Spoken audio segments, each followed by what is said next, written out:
हाँ जी, चलिए शुरुआत करते हैं फटाफट से, क्योंकि लास्ट टाइम हमने 3 ट्रीटमेंट की बात कर ली थी। आज तीनों ट्रीटमेंट की हमें प्रैक्टिस को बिल्कुल अच्छे तरीके से खत्म करके घर जाना है, और छोटे मोटे ट्रीटमेंट की छोटी मोटी मैं थ्योरी की बात तुमसे करके खत्म करूंगा। अगली क्लास के अंदर हम बड़े क्वेश्चन करेंगे, 2 खत्म करेंगे, क्लोज करेंगे चैप्टर को, फिर अब अपनी बुक से खत्म करना। क्लियर ही नहीं है? क्लियर है मेरी बात? चलिए, तो हमने पहले से शुरुआत कर दी सब्सक्रिप्शन की। उम्मीद करते हो कि आपने सब्सक्रिप्शन के नोट्स बना लिए होंगे, ठीक है, और नोट्स बनाने के साथ साथ आपने उन्हें रिकॉल भी कर लिया होगा। है या नहीं है रिकॉल? पहले बता दो, क्योंकि रिकॉल नहीं है तो नहीं आवे समझ में, मतलब मेहनत करोगे थोड़ी सी। कर लिया था? कर लिया था? अभी जो पीडीएफ वाली है उसके साथ हैं? ये करंट वाली पीडीएफ नहीं है, 2 सिचुएशन रखी है पीडीएफ। मैंने कल नहीं भेजी थी पीडीएफ? पीडीएफ नहीं भेजी आपने, थर्ड सिचुएशन। चलो आगे चलते हैं। तो क्वेश्चन नंबर 1 की हम बात करते हैं फटाफट से। मैं यहाँ पे डाल देता हूँ,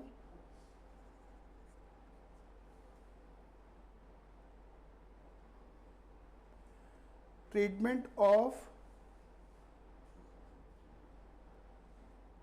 सब्सक्रिप्शन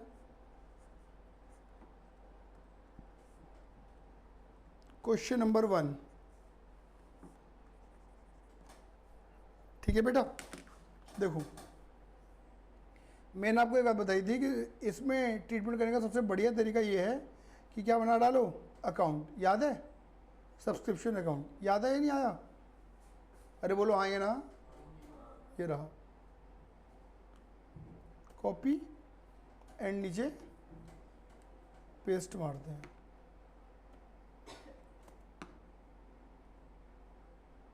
चलो, कॉपी एंड पेस्ट।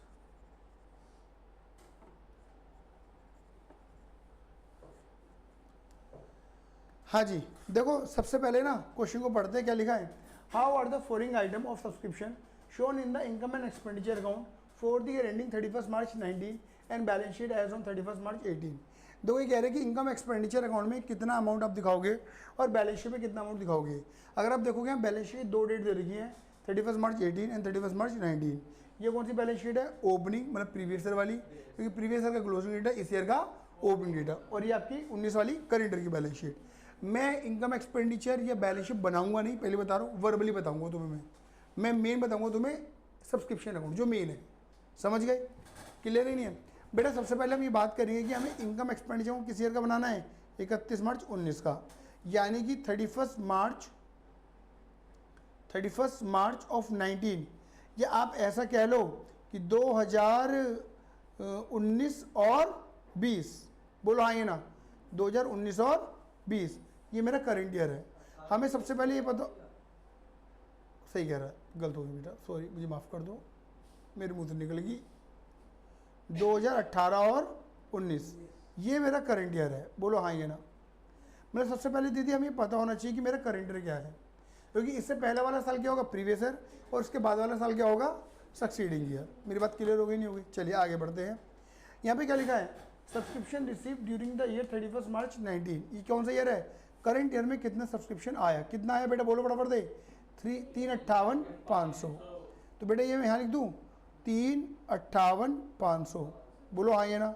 कितना मुझको रिसीव हुआ है बाई कैश या बैंक? अरे बोलो हाँ ये ना। आगे बढ़ते हैं। आज डेट क्या है? 4। ठीक है।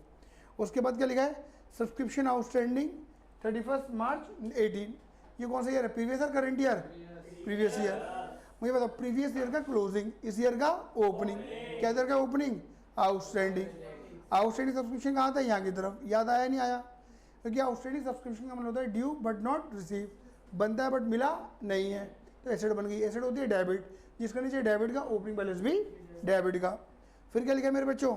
Subscription receive advance 31 March 18। कौन सा ईयर है ये? Previous year. प्रीवियस ईयर का एडवांस, प्रीवियस ईयर का क्लोजिंग, इस ईयर का ओपनिंग एडवांस। एडवांस इनकम क्या होती है? लायबिलिटी। लायबिलिटी क्या होती है? Credit. Opening advance previous year से आएगा। क्लियर ही नहीं है? सब लिखा है देखो मैंने, opening advance, opening outstanding, previous year. समझ गए? कोई दिक्कत? आगे चलते हैं। सब्सक्रिप्शन रिसीव एडवांस, आपको एडवांस मिला किस ईयर में? करंट ईयर में। बोलो हाँ ये ना। मतलब ये हमारा क्या हो गया? Closing advance. Opening and closing advance कितना दे रखा है? 13,500। क्या मेरी बात क्लियर हो गई नहीं हो गई? आगे चलते हैं। फिर क्या लिखा है? Subscription outstanding on closing advance, closing outstanding कितना? 37,500। आया समझ में नहीं आया? अरे क्लियर है? मुझे सारी फिगर दे रही थी, पूछो।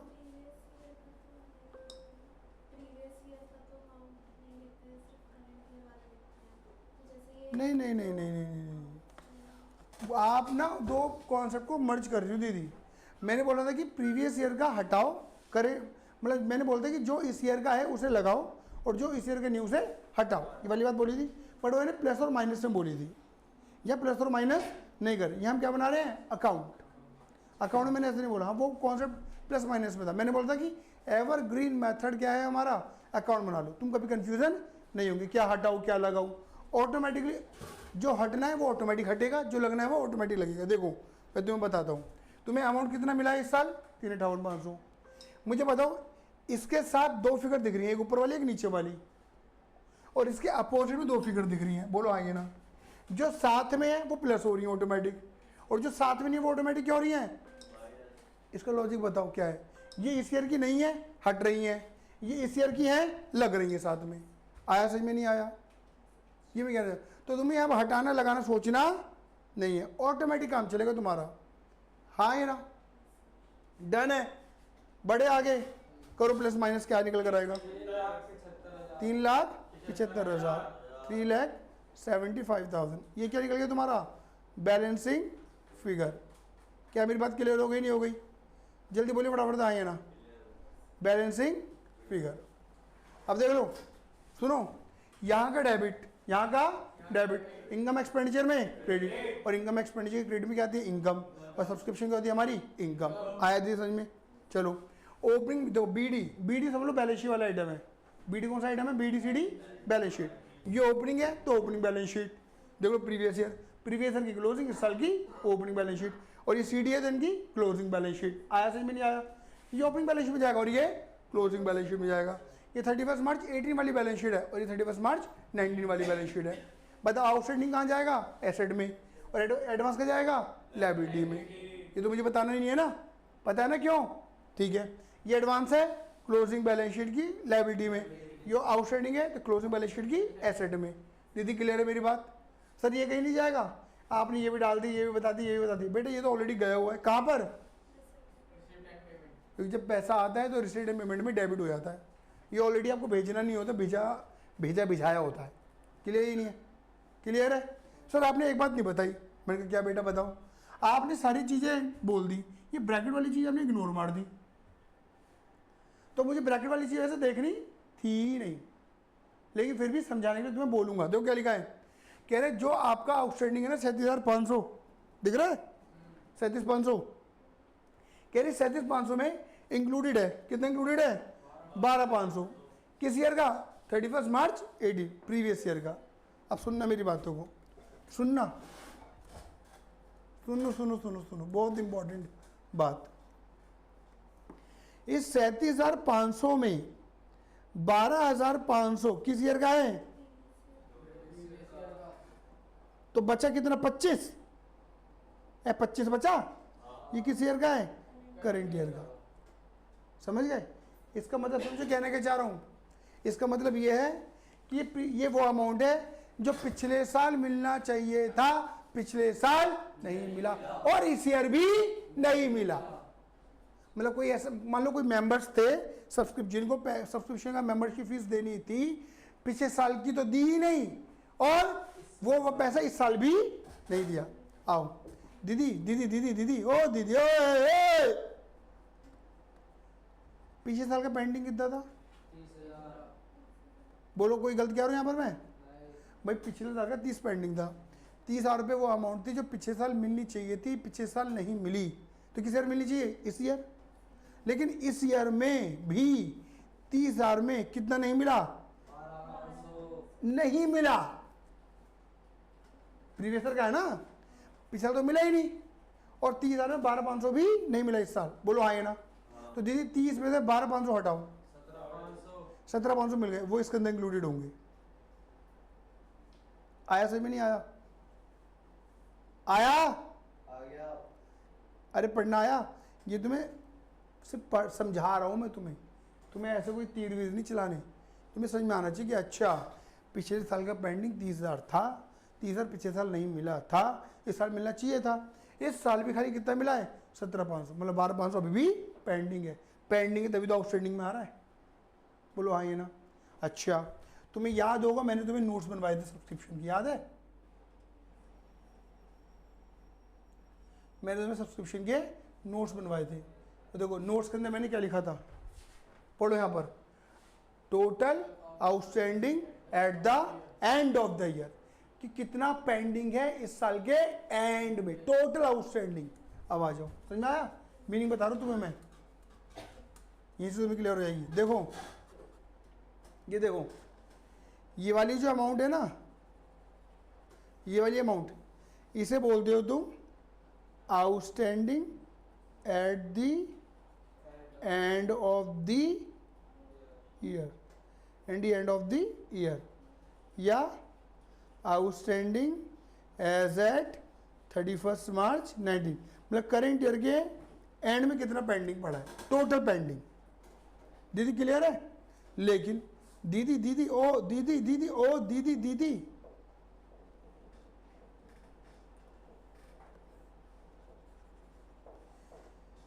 ये जो है ना इसे बोलते हैं आउटस्टैंडिंग फॉर द ईयर। आ गया? क्या बोलते हैं आउटस्टैंडिंग फॉर द ईयर, मतलब 31 मार्च 19, करेंट ईयर का कितना पेंडिंग है वो ये है, और करेंट ईयर के एंड में कितना पेंडिंग है वो ये है। एंड का मतलब है सारा मिला मिलू के, अगला पिछला सारा मिला दो, इतना पेंडिंग है टोटल, और ये खाली इस साल का पेंडिंग है। तो हमें कौन सा दिखाना होता है? खाली इस साल का टोटल टोटल दिखाना होता है, ये ध्यान रखना। अगर प्रीवियस ईयर का अमाउंट 0 हुआ, अगर ये अमाउंट क्या होता, तो ये और ये अमाउंट सेम होती। आया सही में? नहीं आया? ये ध्यान रखना।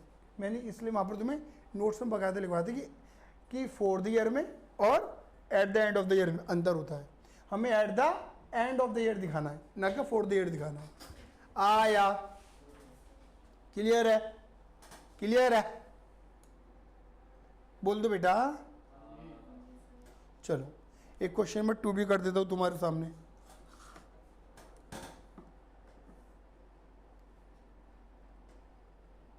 तीन चार क्वेश्चन तो मैं करूंगा इसके। समझ में आया? समझ में आया? मतलब बोलो।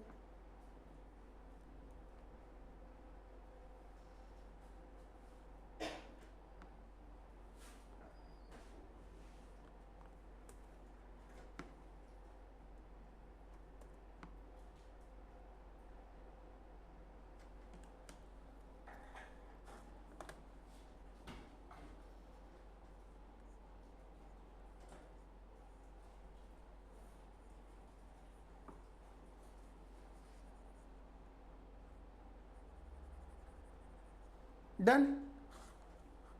क्लियर है? आ जाओ। क्या लिखा है? Subscription receive 31 March 19। देखो करेंट ईयर तो मेरा यही है सेम।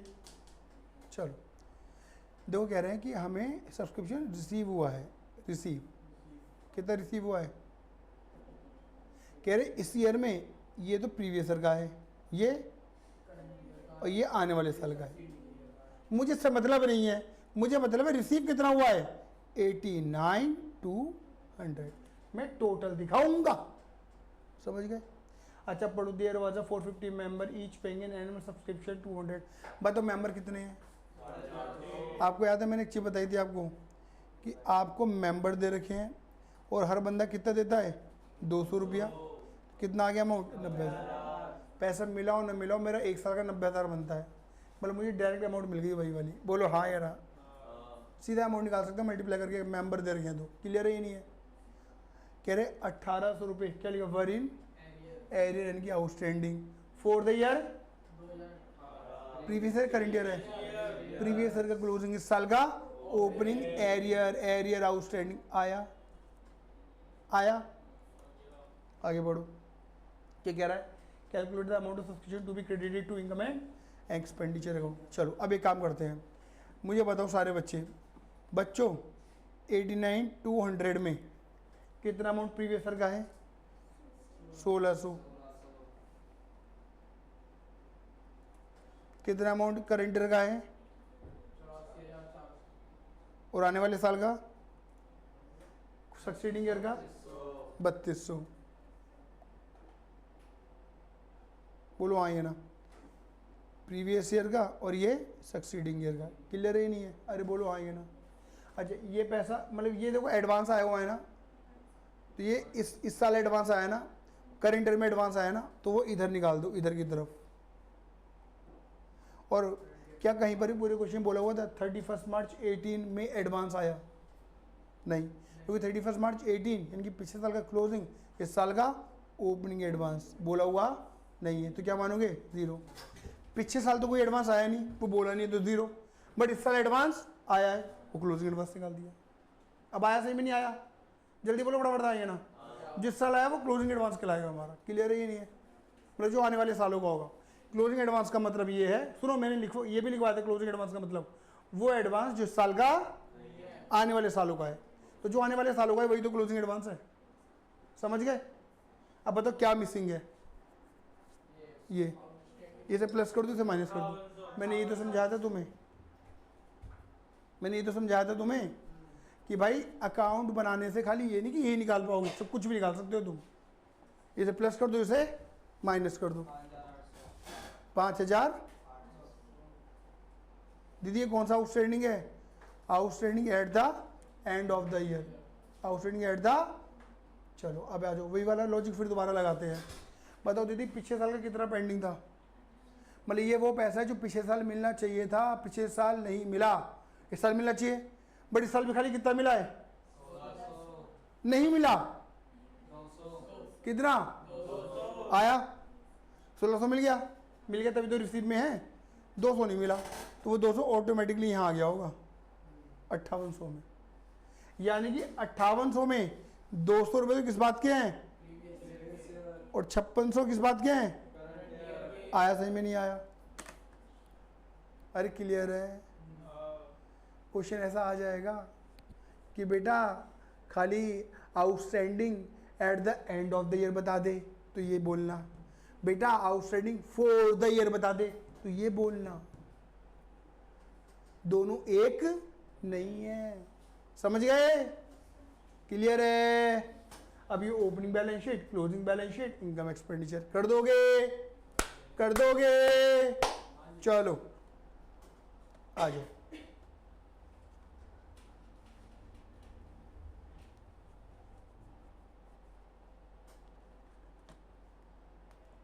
क्वेश्चन नंबर 8 आओ पढ़े। क्या लिखा है? From the following find out the amount of subscription to be included in income expenditure account for the year ending 31 March 11।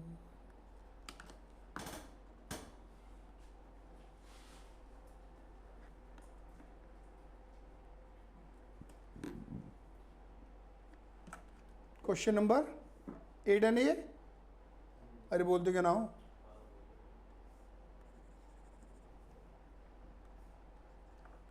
Question number 8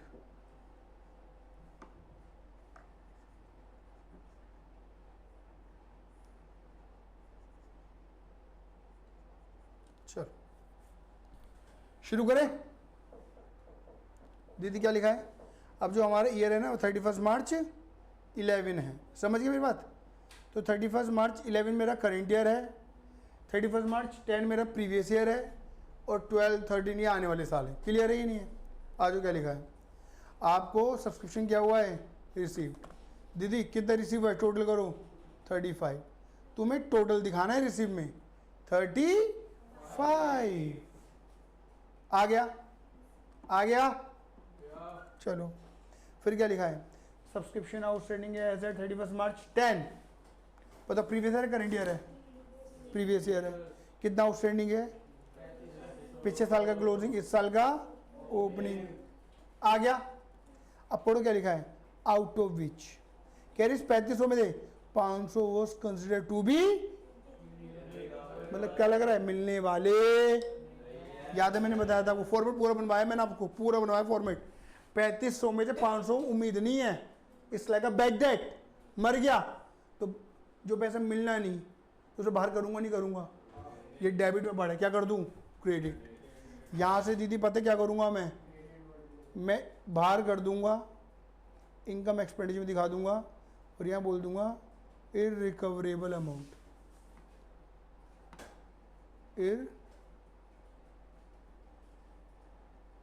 irrecoverable. Clear ही नहीं है? आसान भाषा में तुम बैठे बोल देना, कोई दिक्कत ना। आ गया। तो दीदी 3500 में से कितने ना मिलने वाले, तो कितने से उम्मीद जगी हुई है हमारी? 3000 से उम्मीद है कि मिल जाएंगे पिछले साल का। बोलो हाँ या ना? आगे बढ़ते हैं। On the same date, same date समझ गए, ये वाली date, subscription in advance for 10/11 कौन सा ईयर है मेरा? ये बात मुझे बताने की जरूरत नहीं है, पिछले साल जो एडवांस आएगा वो इस साल के लिए आएगा। तो वही बोल रहा है ये भी कि 31 मार्च 10 में पिछले साल एडवांस आया था करंट ईयर के लिए। सही बात, वही तो बोल रहा है। मतलब कुल मिला के 31 मार्च, तुम्हें ज़्यादा बुद्धि लगानी, 31 मार्च 10 का एडवांस दे रखा, मतलब पिछले साल का क्लोजिंग, इस साल का ओपनिंग एडवांस। कितना? 2000। अरे हाय, समझ गए? सब्सक्रिप्शन स्टिल आउटस्टैंडिंग, ध्यान से पढ़ो। सब्सक्रिप्शन स्टिल अभी भी पेंडिंग है, स्टिल अभी पैसे लेना, अभी भी इस पैसे लेना बाकी है। As on as at the end of the year, बात एक ही है। कितना? 6000। As on as at the end of the year, समझ गए मेरी बात है? वो इस साल का क्लोजिंग आउटस्टैंडिंग। डन है मेरी बात? क्लियर है? चलो अब एक चीज़ और लिखते हैं। मुझे बताओ 35 साल के अंदर क्या क्या इंक्लूडेड था? 2000 रुपये पिछले साल के, 30 करंट ईयर का, 3 आने वाले साल का। तो 2000 रुपये पिछले साल का, 30 करंट ईयर का था और 3 आने वाले साल का था। मैंने क्या समझाया था कि इसका मतलब क्या है? क्लोजिंग एडवांस का मतलब amount which is not related, amount which is not related with, जो करंट से रिलेटेड नहीं है। बताओ करंट से रिलेटेड कौन सी नहीं है? मतलब जो आने वाले साल की है। मतलब या फिर ऐसे कह दो, यही कह दो रिलेटेड, क्या लिख रहा हूँ? रील्ड लिख रहा हूँ।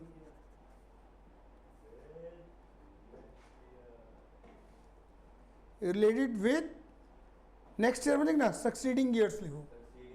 सक्सीडिंग ईयर नहीं, ईयर्स। क्लियर है? तो मुझे बताओ इनमें से कौन सी अमाउंट है जो पूरे में, देखो कौन सी अमाउंट है जो इस साल से रिलेटेड, आने वाले साल से रिलेटेड है? आया 3000। क्लियर है? ये नहीं है? अब बताओ निकल जाएगा अमाउंट 37,000। ये आपने निकाल दिया अमाउंट। आया, बोलो आएगा ना? बैलेंसिंग क्या हो गुड्डू? बैठ जाए 5 मिनट को। क्लियर है? अब इधर देखो, किधर देखो, फटाफट देख। बताओ पिछले साल कितना पेंडिंग था अमाउंट? 3500 में से कितने से उम्मीद ही नहीं थी? तो कितने से उम्मीद थी? 3000 से। 500 से उम्मीद थी नहीं, 3000 से उम्मीद थी। 3 में से भी कितने मिले? कितने नहीं मिले? 1000 नहीं मिले। बोलो हाँ या ना? उसमें इंक्लूडेड होगा। 1000 + 5000। हाँ, तो बताओ कोई तुमसे पूछेगा outstanding for the year, outstanding at the end of the year 6000। समझ गए? दे दोगे ना आंसर? यहाँ तो सारे आंसर निकलेंगे, प्लस माइनस से आंसर नहीं आवत है। यहाँ तुम सब रीड कर लोगे A to Z, क्या रीड चल रहा है, क्या रीडिंग चल रही है, क्या चल रहा है, सब कुछ दिखेगा तुम्हें। प्लस माइनस में तो कंफ्यूजन आ जाएगी तुम्हें। क्लियर है?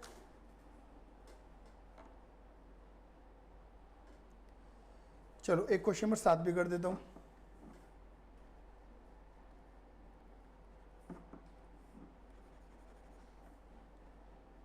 क्वेश्चन नंबर 7 आ जाओ।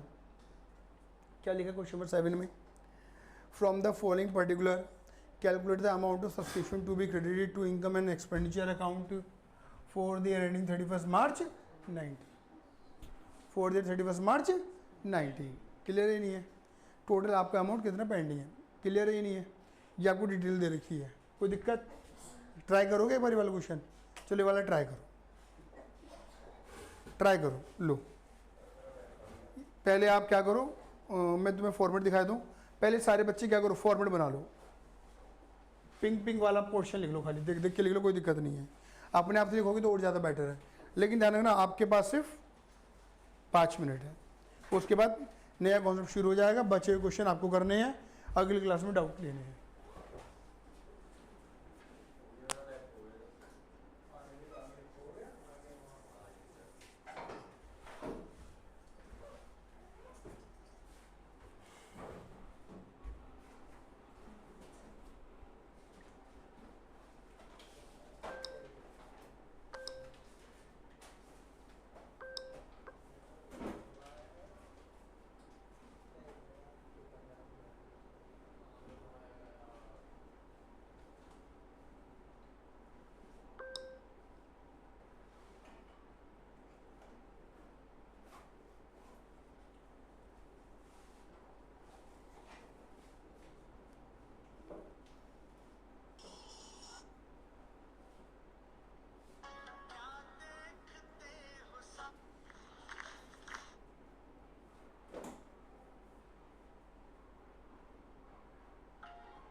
करो।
पहले अपना करेंटर पेज देखो, करेंटर कौन सा है,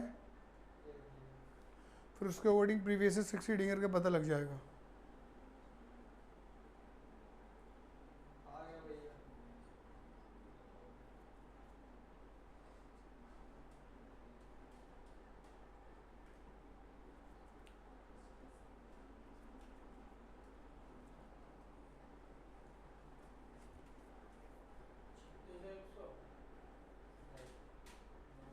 मेरा मेरा आ रहा है 34,900।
हो गया बच्चों, कर दिया। देखो अब मैं ओरली बताऊँ या कैसे करना है? ओरली बता देता हूँ। देखो आपका ये ओपनिंग एडवांस ओपनिंग आउटस्टैंडिंग हो गया, तो to balance B D debit में लिखा होगा आपने 500 रुपये, लिखा है 500 रुपये। चलो दो, राइट मार दो।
हाँ जी। अब एडवांस वाला अमाउंट 1100 वो आपने क्रेडिट में लिखा होगा, बाय बैलेंस बीडी करके 1100 रुपये। आपको रिसीव है 35,400, ये आपने बाय कैश बैंक में लिखा होगा 35,400 लिखा है। आप लिखा है, ये लिखा है सब्सक्रिप्शन आउटस्टैंडिंग, ये कहाँ लिखा है ये बताओ? मतलब बाय बैलेंस सीडी में लिख दिया होगा, बाय बैलेंस सीडी 400, ये सब 500 आएगा, तो 400 के बोल रही हूँ। मतलब कुल मिला मेरे कहने में ये है कि आपने यहाँ लिखा है या यहाँ लिखा है? यहाँ, ये वाली अमाउंट नहीं है, ये वाली हो सकती है भाई, मैं कह नहीं रहा, लेकिन 4th ईयर वाली तो ये है 400। अब देखो पिछले साल का पेंडिंग कितना था? जो पिछले साल मिलना चाहिए था, पिछले साल नहीं मिला, तो इस साल मिलना चाहिए, बट इस साल भी कितना मिला खाली 100, अभी भी पेंडिंग है, वही वाली अमाउंट मिल गई 100 और 400 500 आएगा यहाँ। आया करा सही? ठीक है। और दूसरी बात ये बताओ क्लोजिंग एडवांस कितना दिखाया, मतलब जो आने वाले साल का है, आने वाले साल का कितना है 1200 ये और 300 और आगे के 2 साल का डेटा दे रखा है हमें, 1200 और 300 ये 1500 आएगा। सही है?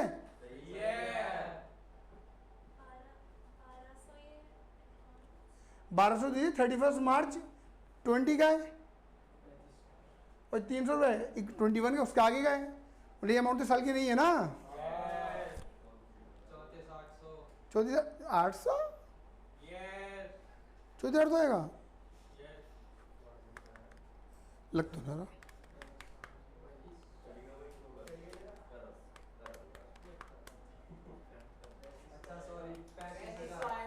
35,000 आएगा, 35,000 आएगा आंसर।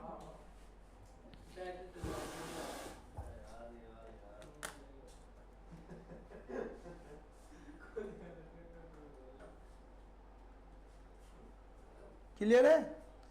किसको कुछ डाउट है पूछ लो भैया।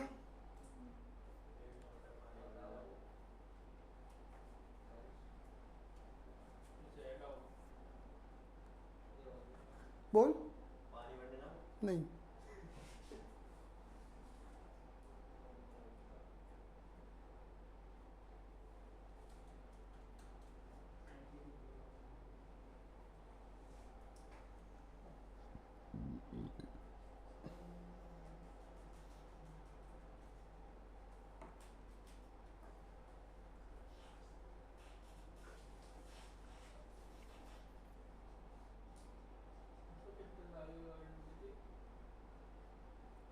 चलो मुझे अभी क्वेश्चन मिल नहीं रहा, लेकिन मैं फिर भी एक बात ओरली बोल दे रहा हूँ तुम्हें समझाने। यहाँ तक क्लियर समझ में आया नहीं वाली बताओ जो तुमने करा क्वेश्चन। अभी ये वाली पीडीएफ तुम्हें दे दूंगा, हालांकि तुम्हारी बुकों में छपी पड़ी होगी, लेकिन फिर भी मैं अलग से बुक डाल दूंगा। ठीक है, बात क्लियर हो गई? आप सिर्फ ये देखो, अगर मान लो जैसे अभी तुमने क्वेश्चन करा करंट ईयर में, मतलब 2019 में 20 का भी एडवांस था 1200 और 21 का भी था 300, तो मतलब है तो वो एडवांस ही, बोलो हाँ, ये ना। तो जैसा करंट ईयर में ड्रामा हुआ, ऐसा प्रीवियस ईयर में भी तो हो सकता था कि प्रीवियस ईयर में इस साल का और अगले साल का एडवांस आया हो। ठीक है, हो गया? ठीक है, तो मान लो अगर क्वेश्चन में ऐसा लिखा होता, मैं बोल नहीं रहा लेकिन लिखा होता, ठीक है, मिटा दूंगा अभी मैं, कि 1500 तो करंट ईयर के हैं, बट 500, मतलब अभी मेरा करंट ईयर 11 है, तो 1500 तो 11 के हैं, बट ये 2012 का है। तो मुझे बताओ, अब मैं अगर तुमसे पूछता यहाँ पे कितना अमाउंट आएगा, तो समझ गए? क्योंकि मैंने बोला कि अमाउंट रिलेटेड विथ फ्यूचर, हाँ है ना, ये पैसा फ्यूचर का है और ये पैसा फ्यूचर का है, तो 3500 आता। आया समझ में? नहीं आया? क्लियर है? ऐसा क्वेश्चन आया हुआ है एक बार। क्लियर है? बढ़े आगे? अब सब्सक्रिप्शन तुम कर लोगे ना? कर लोगे ना? चलो, ये हो गया सब्सक्रिप्शन खत्म। इसके क्वेश्चन प्रैक्टिस करना है। अब करते हैं कंज्यूमेबल आइटम। ठीक है, आ जाओ question number 13।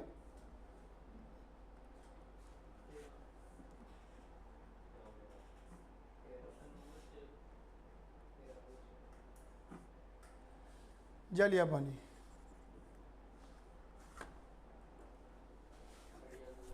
Question 13,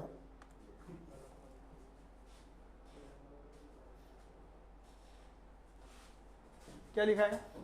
from the following information, from the following information of a not for profit organisation, आपको जो भी डिटेल दे रखी है, ठीक है ना, show the sports material item in the income and expenditure account for the year ending 31 March 19।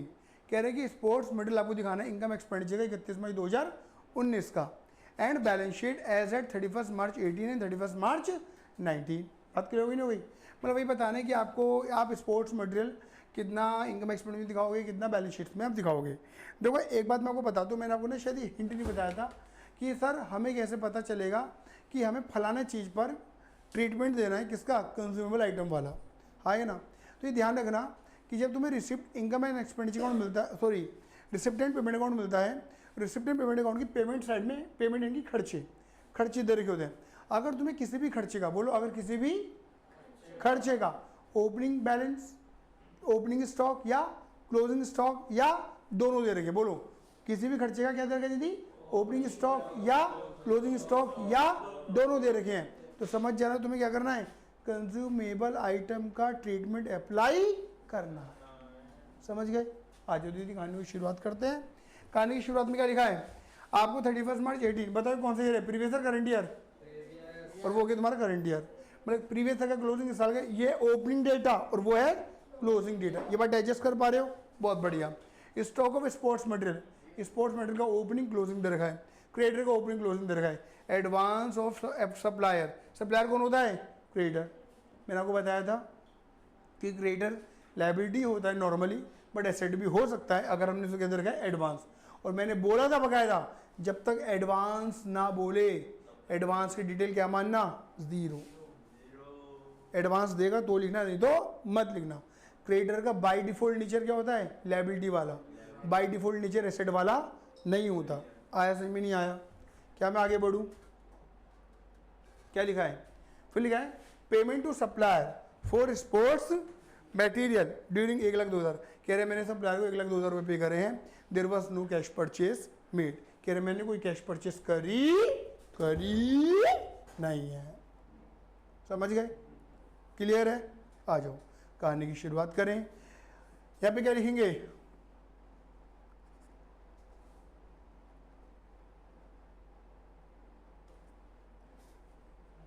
Statement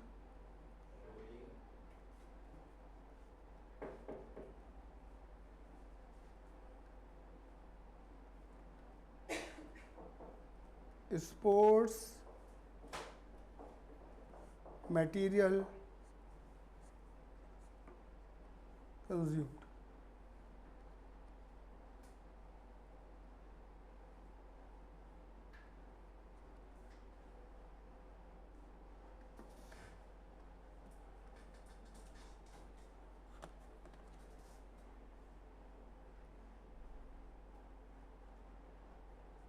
opening, देखो format पूरा बना रहा हूं मैं, ओपनिंग स्टॉक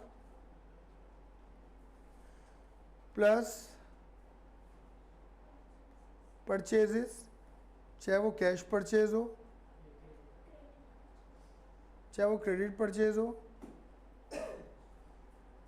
लेस अगर मैंने कोई बेचा है तो उसकी कॉस्ट,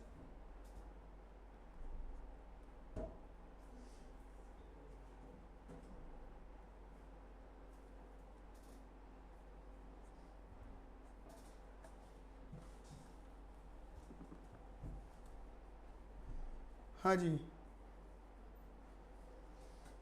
हाँ जी बताओ। ओपनिंग स्टॉक कितना है 62, क्लोजिंग कितना है 48।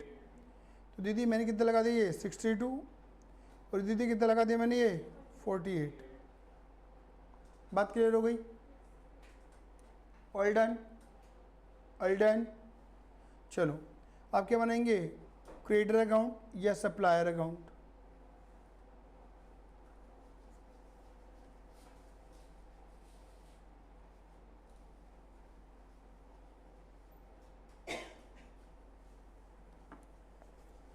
क्रेडिटर दीदी क्या होती है हमारी, लायबिलिटी। लायबिलिटी क्या होती है, क्रेडिट, जिसका नेचर क्रेडिट का, ओपनिंग बैलेंस क्रेडिट का। क्या लिखेंगे, by balance BD, outstanding opening, जो प्रीवियस ईयर से मिलेगा,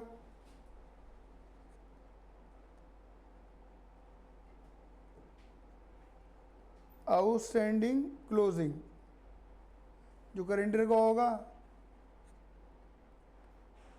to balance BD, opening advance, जो प्रीवियस ईयर का होगा,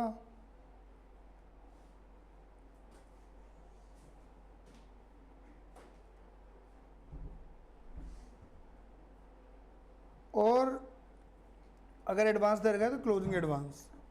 क्लियर है? जो करेंडर के एंड में आएगा। क्लियर है?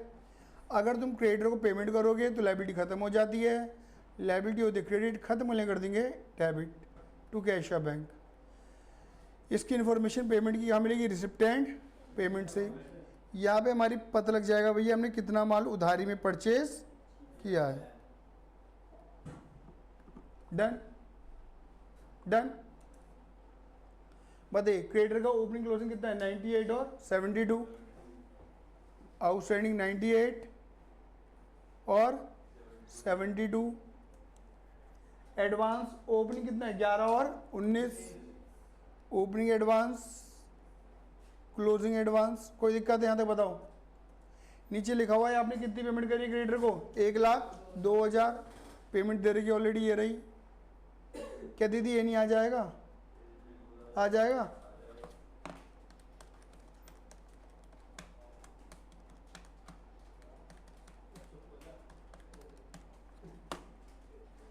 91,400 सही कह रहे हो दीदी?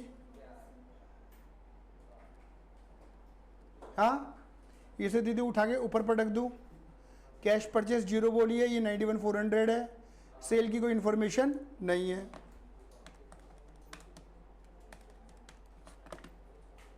ये मेरा आगे कंजम्पशन 92,800, ये कंज्यूम्ड है और ये इनकम एक्सपेंडिचर में खर्चा मान के मैं क्या कर दूंगा, डेबिट। खर्चे डेबिट होते हैं। आ गया? क्या मेरी बात क्लियर हो गई? जल्दी बोलो फटाफट से, आइए ना। अब आप सारे डेटा को कहाँ का तुम अरेंज करोगे? मैंने बोला था कि आप दो तरीके की बैलेंस शीट बनाओगे, ओपनिंग बैलेंस शीट और closing balance sheet. Opening balance sheet opening asset opening liability, closing balance sheet closing asset closing liability. Common sense clear है? चलो पहले बताओ, ये ओपनिंग स्टॉक है क्लोजिंग स्टॉक है? बताओ। स्टॉक तो हमारी एसेट होता है, opening asset opening balance sheet, closing asset closing balance sheet. मामला क्लियर है दीदी?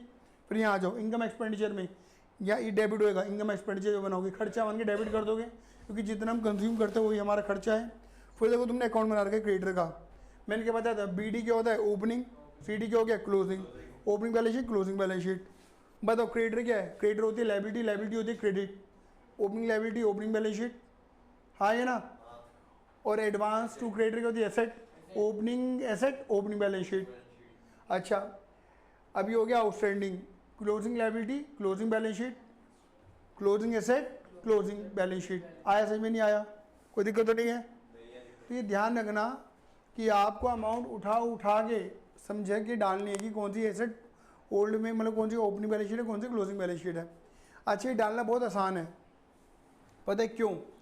क्योंकि जब आप इनकम एक्सपेंडिचर को बनाओगे ना, तो income expenditure account, income and expenditure account, opening balance sheet closing balance sheet अलग अलग नहीं बनाते, एक बार में सारे फॉर्मेट ड्रॉ कर देते हो, और जो आइटम जिधर प्लेस होना है उसे एक बार में प्लेस करते हुए चलते चले जाते हो। ओपनिंग का ओपनिंग भेज के चलो, क्लोजिंग का क्लोजिंग भेज के चलो, इनकम एक्सपेंडिचर का इनकम एक्सपेंडिचर भेज के चलो। कभी भी हम इस फॉर्मेट को अप्लाई ही नहीं करने के कि इनकम एक्सपेंडिचर पहले बना लो, फिर ओपनिंग बनाओ, फिर क्लोजिंग बनाओ, नहीं, एक बार में तीनों चीज़ें ड्रॉ करेंगे with working notes. One time approach, क्या बोलेंगे, वन टाइम अप्रोच, जो हमने फाइनल अकाउंट के अंदर करी थी, एक बार में ही ट्रेडिंग, पिनर, बैलेंस शीट, मैन्युफैक्चरिंग सब बनाया था। बोलो आए ना? जो चीज़ जिधर जानी चाहिए उसे वहाँ प्लेस करते चल रहे हैं। तरीका पैटर्न यही है, अगर एक एक करके बनाओगे तो गलत कर दोगे। क्लियर है? आ गया? डन है?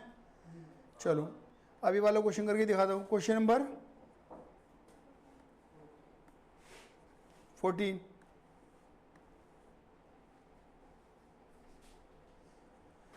आ जाओ जी क्वेश्चन नंबर 14 की तरफ।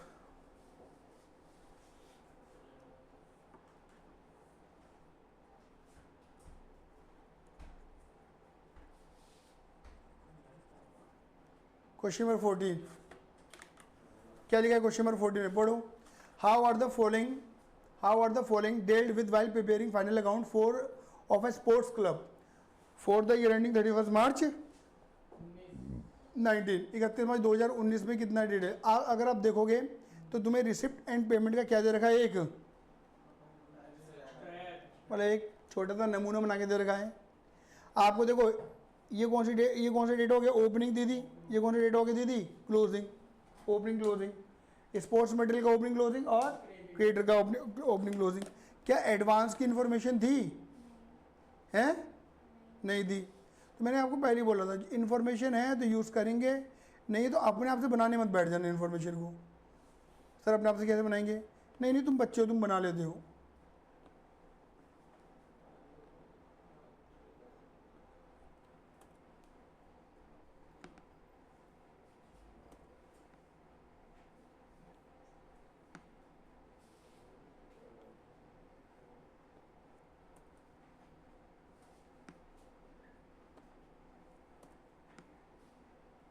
चलो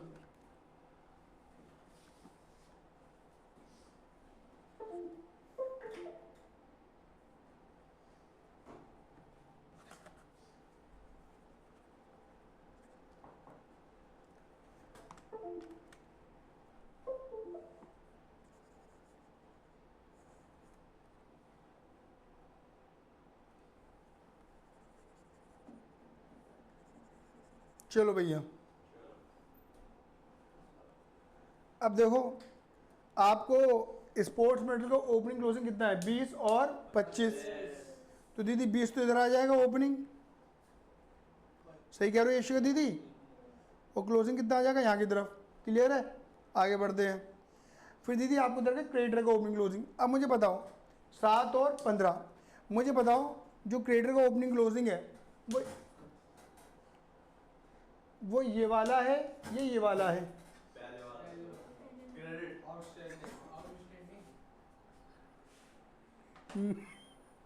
निहाल का स्टाइल बहुत बढ़िया था, बहुत बड़ा स्टाइल था। मैंने बोला ये वाला है, ये वाला है, कह रहा ये वाला है, ये वाला, ये वाला है ना। बस एक गाना और चला था, कुन फाया कुन, अभी बन जाता सूफी है।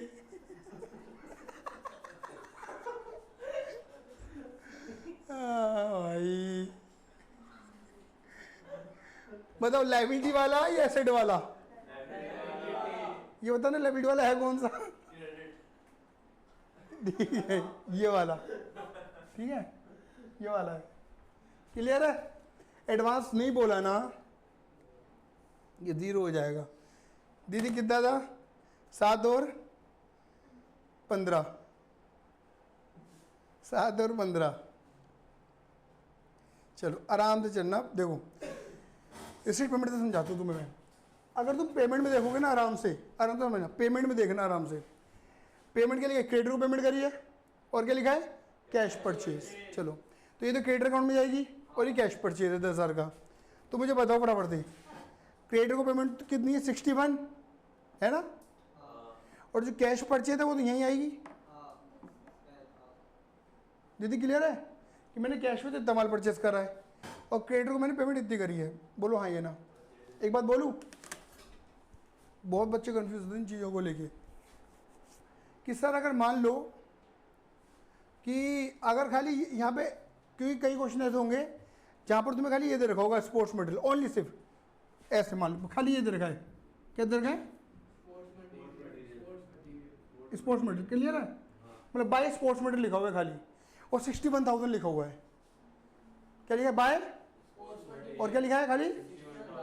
सर ये क्या है, ये कैश परचेज है, क्रेडिटर, हमें कैसे पता। सही बात ही नहीं है, मेरी बात समझ में आ रही है, मैं समझाने क्या चाह रहा हूँ। सर खाली स्पोर्ट्स मटेरियल लिखा है, ये कैश परचेज है या फिर क्रेडिटर अकाउंट है। आप ये बुद्धि लगाना, क्या आप क्रेडिटर अकाउंट बना रहे हो, हाँ सर बना रहे हैं, तो फिर ये क्रेडिटर की अमाउंट है। किसकी अमाउंट है ये, तो 61 क्रेडिटर मान लेना है, कैश 0 हो जाएगा ऑटोमेटिकली, समझ गए। लेकिन अगर तुम क्रेडिटर अकाउंट नहीं बना रहे तो वो कैश परचेज मान लेना। आया समझ में, नहीं आया, अरे बोलो बड़ा बढ़ते, हाँ ये ना। If you are maintaining creditor account तब आप इसे क्रेडिटर की अमाउंट मानना, हाँ ये ना, और नहीं मेंटेन करे क्रेडिटर अकाउंट तो कैश परचेज मान लेना। आया समझ में, नहीं आया, अरे क्लियर है, बहुत बढ़िया। अरे बेटा क्रेडिटर अकाउंट की इन्फॉर्मेशन दे रखी हुई तो बनाएगा नहीं बनाएगा, हमारे हाथ में है, तेरे हाथ में क्या है, इन्फॉर्मेशन होगी तो बनाएगा, हमारे हाथ में। देख अलग ही है, मतलब मन के हारे हार है, मन के जीते जीत। बार कह रहा मन नहीं कर रहा, तो क्वेश्चन ही मत कर, पेपर ही मत दे, जावे मत नहीं पेपर देने, चलो बिगड़ जा, ड्रॉप कर दे सी है, मन नहीं कर रहा। क्या सवाल फालतू के। इधर क्या लिखा है, सेल ऑफ स्पोर्ट्स मटेरियल, हमने सेल करे स्पोर्ट्स मटेरियल को, बताओ बुक वैल्यू कितनी है और बेचे कितने में, जो 20 की थी मैंने कितने में बेची है, 26 में बेची है। क्लियर ही नहीं है बेटा, यहाँ पे तो कॉस्ट आती है ना, तो बताओ सेल करी है ना मैंने, बताओ 20 लिखूँ 26 लिखूँ, 20, ये लेस होंगे बेटा,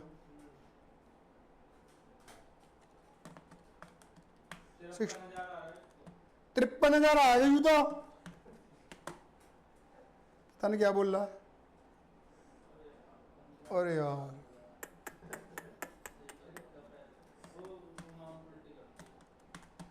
हाँ मैंने उल्टी कर दी।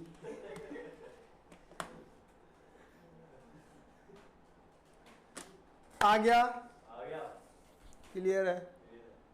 मैं बस एक चीज़ और बना के दिखाता हूँ रफली। जब तुम यहाँ पे इनकम एंड एक्सपेंडिचर देखो, ओपनिंग क्लोजिंग तो तुम कर दोगे, opening balance sheet opening asset, opening liability, closing balance sheet, closing asset, closing liability. बस एक चीज़ को हैंड टू हैंड दिखा देना, ये तो खर्चा हो गया, इसको तो दिखा देना स्पोर्ट्स मटेरियल, बोलो। लेकिन आपने सेल भी तो करा था, क्या लिखोगे? प्रॉफिट ऑन सेल ऑफ, ये भूल जाते हैं बच्चे दिखाना। कितना प्रॉफिट हुआ था? क्योंकि 20 की चीज 26 से बेची थी। बाकी ओपनिंग क्लोजिंग तो तुम लगा दोगे, ओपनिंग क्लोजिंग, ओपनिंग क्लोजिंग। अब एडवांस तो है ही नहीं, तो आएगा ही नहीं। आ गया? बाकी क्वेश्चन आप कर लोगे। डन है? अब आ जाओ फंड बेसिस पे।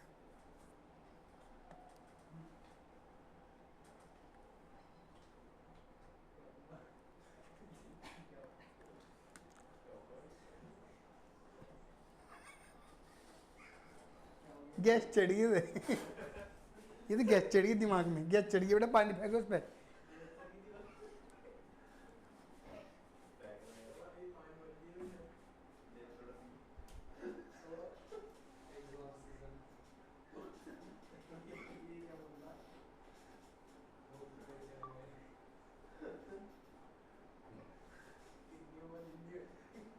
इसके अंदर डिक्शनरी बैठेगी। वो भी ऑक्सफोर्ड लीजिए।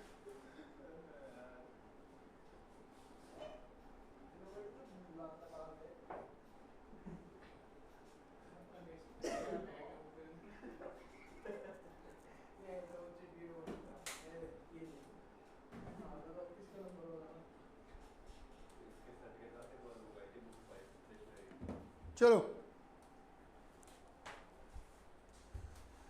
हाँ, देखिए क्वेश्चन मत कर दे 23।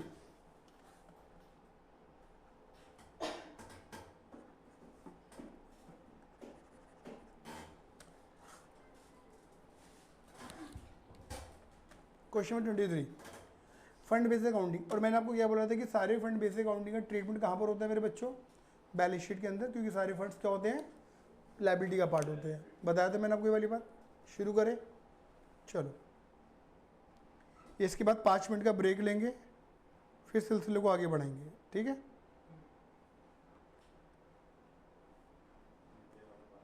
क्योंकि जितना टारगेट है उतना टारगेट खत्म करके जाना है मेरे बेटा, नहीं तो रह जाएगा।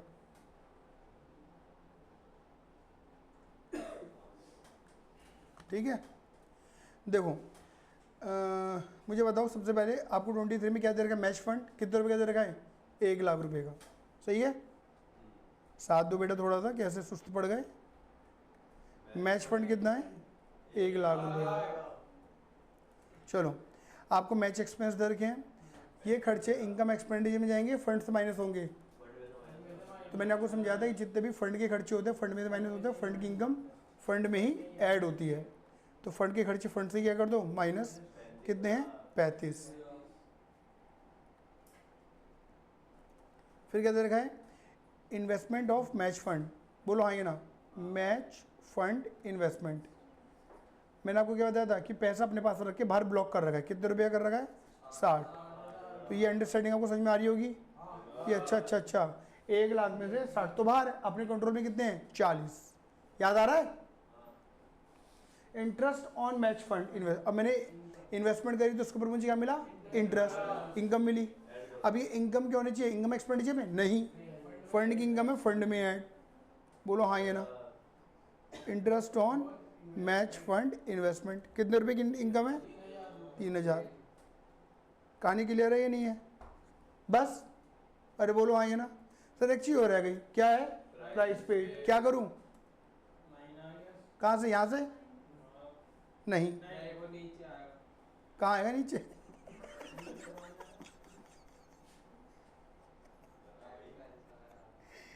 अरे यार, याद रखना ये प्राइस पेड है, प्राइस फंड नहीं है। प्राइस पेड एक नॉर्मल खर्चा है और ये इनकम एक्सपेंडिचर में चला जाएगा, बात खत्म। कई बच्चे समझता है सर प्राइस मैच की तो होंगे। भैया अगर वो मैच के प्राइस है तो मैच एक्सपेंस में आनी चाहिए था ना, वो अलग से दिखा रहे हैं। तो हम ये मानेंगे कि प्राइस के लिए अलग से फंड होना चाहिए था, अलग से फंड नहीं है, तो ये नॉर्मल खर्चा और इनकम एक्सपेंडिचर में जाएगा क्योंकि इसका फंड नहीं है। ठीक है, अब ये बताओ कितना है ये 35 65 68।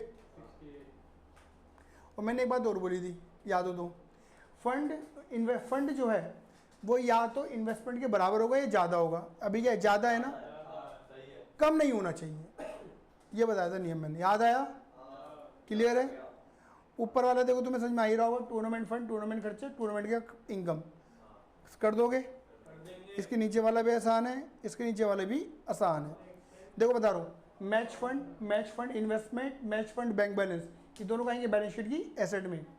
इंटरेस्ट फंड की इनकम फंड में ऐड, मैच एक्सपेंस फंड के खर्चे फंड से लेस कर दोगे। चलो चलो अब मैं तुम्हें करके दिखा दूँ 27, क्वेश्चन नंबर 27। क्लियर है बड़े बच्चे?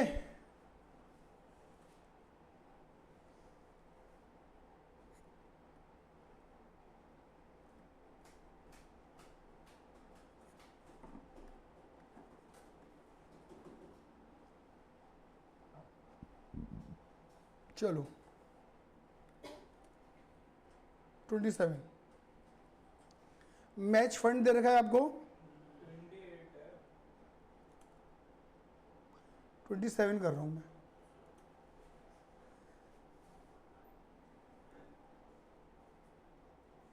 अस्सी मैच फंड इन्वेस्टमेंट कितनी है 72।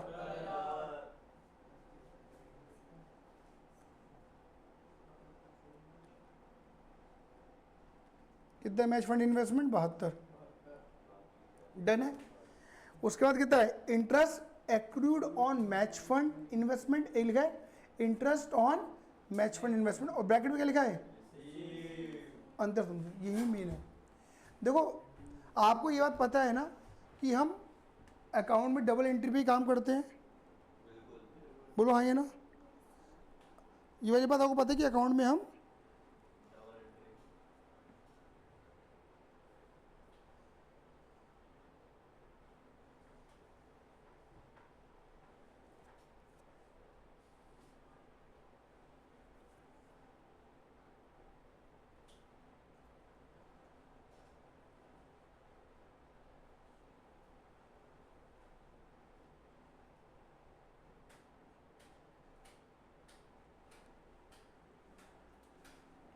चलिए मेरी बात क्लियर हो गई बड़े आगे। देखो बातें मैं पूरी बोलूंगा लेकिन समझाने के लिए, जैसे पहले मैं एक्रूड की बात नहीं करता, रिसीव की बात करता हूँ। देखो जब तुम्हें रिसीव हुआ होगा इंटरेस्ट, जो रिसीव है कितना 2880, तो देखो 2880 जब रिसीव हुआ होगा तो यहाँ पर बैंक में ऐड हुआ होगा, सही बात है नहीं है भाई, बैंक डेबिट टू इंटरेस्ट, ये वाली बात एंट्री क्लियर है या नहीं पहले बताओ। पैसा आया और इंटरेस्ट इनकम आने क्रेडिट, अभी इनकम कहाँ जानी चाहिए इनकम एंड एक्सपेंडिचर, बढ़ जाएगी क्योंकि वो फंड की इनकम है, फंड में ऐड हो जाएगी। मेरी बात क्लियर हो गई नहीं हो गई?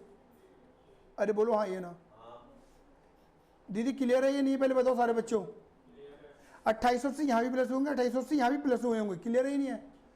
तुम जब अपना एग्जाम सॉल्व करते हो, पेपर सॉल्व करते हो, तुम ये दिखाते हो ये वाला इफेक्ट, क्योंकि ये इफेक्ट ऑलरेडी गया हुआ होता है, तुम्हें लगाना नहीं होता। अगर तुम लगा दोगे तो गलत हो जाएगा। जैसे एग्जांपल ये देखो, ये वाला देखो बैंक बैलेंस कहाँ है, ये रहा बैंक बैलेंस। अब जैसे इंटरेस्ट मिला, इंटरेस्ट तो इसे क्या करोगे फंड में तो ऐड करोगे, लेकिन बैंक में ऐड मत कर देना, ऑटोमेटिकली वो एडिड है। समझ गए सर? ऐसे कैसे कह दोगे एडिड है? ये मान लो ये छोटा सा आपको क्या दे रखा है ट्रायल बैलेंस, और ट्रायल बैलेंस में चीजें कब आती हैं जब डबल इफेक्ट लग चुका है। बोलो हाँ ये ना, क्लियर है ये नहीं है? अब तो ये इनकम, ये एक इनकम है, अभी अगर फंड है तो फंड में ऐड करो, फंड में नहीं है तो कहाँ जाएगी इनकम एक्सपेंडिचर में, सीधा सिंपल सो। बोलो हाँ ये ना, डन है मेरी बात? तो मैं आपको ये बताना चाह रहा हूँ, जब इंटरेस्ट मिला होगा तो वहाँ तो आ जाएगा, यहाँ पर भी ऐड हुआ होगा, हम ये दिखाते नहीं क्योंकि वो ऑलरेडी एडिड होता है। मेरी बात क्लियर हो गई? लेकिन दीदी एक्रूड इंटरेस्ट का मतलब क्या है? एक्रूड इंटरेस्ट का मतलब क्या है? कि वो इंटरेस्ट जो मिलना चाहिए था बट मिला तो नहीं है, लेकिन इंटरेस्ट तो है वो। अरे बोलो हाँ ये ना। तो एक्रूड इंटरेस्ट क्या होगा? मेरी एसेट। दीदी क्लियर है? दीदी कितना एक्रूड इंटरेस्ट बताना जरा, क्वेश्चन 27 में ये रहा एक्रूड इंटरेस्ट। एक्रूड कितना है? 3500। दीदी क्लियर है? हाँ है ना? और है तो ये भी इंटरेस्ट, इनकम तो है, इनकम मान के क्या करूंगा? तभी तो डबल इफेक्ट आएगा। मेरी बात क्लियर हो गई नहीं हो गई? क्लियर है? बोलो हाँ ये ना। डन है? क्योंकि इन्होंने ये बता रहे कि भैया देखो इंटरेस्ट इतना तो बनता है हमारा, बट इतना बनता है, इतना मिल गया, इतना नहीं मिला है, इतना बनता है, इतना मिल गया, इतना जोड़ लो एक बार जोड़ लो और तसल्ली से पढ़ लो, कोई दिक्कत नहीं है। 2880 जमा 3500, 6380 मेरा इंटरेस्ट बनता है, 3500 नहीं मिला, एक्रूड है, 2880 मिल गया, तभी तो रिसीव वर्ड लिखा हुआ है। अरे बोलो हाँ ये ना। क्लियर है? ये नहीं है? क्लियर है भैया? अगर ये रिसीव वर्ड ना लिखा होता तो, रिसीव वर्ड ना लिखा होता तो अब ये मानते कि इतना इंटरेस्ट बनता है, मतलब एक्रूड इसमें इंक्लूडेड है। लेकिन पता है ये भेजे में लगा लेना, क्या 2880 में 3500 इंक्लूड हो सकते हैं? समझ गए? समझ गए? तो यहाँ पे थोड़ा अमाउंट अलग दे रखी होती। सपोज मान लो कि यहाँ पे तुम्हें अमाउंट दे रखी होती, कंफ्यूज मत हो ना, पहले बता रहा हूँ, जहाँ पे तुम्हें कंफ्यूज हो ना तुरंत मुझे टोकना। अभी तक मैंने जितनी बात बोली क्लियर है ना? एक्रूड वाली बात क्लियर है ना? एसेट बनेगा क्योंकि लेना है, बैंक में नहीं गया, और इनकम तो है ही, क्रेडिट डबल एंट्री लगेंगे। आया? देखो अगर मान लो यहाँ पे रिसीवर्ड ना लिखा होता और यहाँ पे फिगर 6000 होती, तब तुम बोलते इतना इंटरेस्ट 6000 मेरा है, 3500 मिला नहीं है, ये बोलते फिर तुम, क्योंकि रिसीवर्ड हट गया ना, तब तुम बोलते कि मेरा इंटरेस्ट 6000 बनता है, कुल मिलाकर 3500 मिला नहीं है, 2500 मिल गया है। दीदी पढ़ना आ रहा है? इंटरप्रिटेशन चेंज हो गई है भैया, ऐसा नहीं हो सकता कि यहाँ पे 2800 लिखा हो। तब मैंने बोला भैया बुद्धि का प्रयोग कर लेना, मतलब इंटरेस्ट बनता है मेरा 2880 और एक्रूड हो जाएगा 3500। मतलब तुम्हारी फीस तो बनती है 10,000 रुपये, मान लो तुम्हारी फीस तो बनती है 10,000 रुपये, है ना, और तुम्हारी आउटस्टैंडिंग फीस हो जाएगी 15,000। टेक्निकली नहीं, हाँ है ना? क्लियर ही नहीं है भाई? जितनी बनती है उतनी, उससे कमी तो आउटस्टैंडिंग हो सकता है। क्लियर है मेरी बात? डन है मेरी बात? दोबारा बोलो दीदी, वो केस ही नहीं आएगा जो मैं बोल रही वाला, ये अमाउंट कभी कम हो ही नहीं सकती। हाँ ये केस ही गलत है, मतलब ये जो दिमाग बच्चे अपने लगाते हैं तो क्वेश्चन ही गलत है वो। ठीक है? मैथ के खर्चे कितने हैं? 14,000 माइनस कर दो, बस बात ही खत्म हो गई। बताओ कितना आया?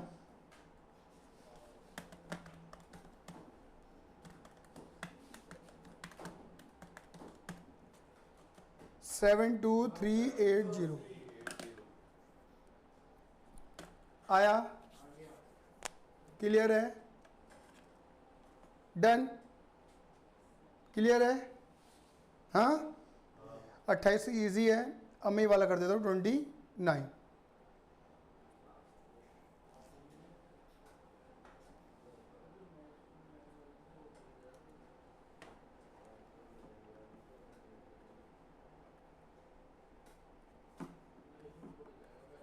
एकदम शांत, शांति का माहौल, शांति का माहौल।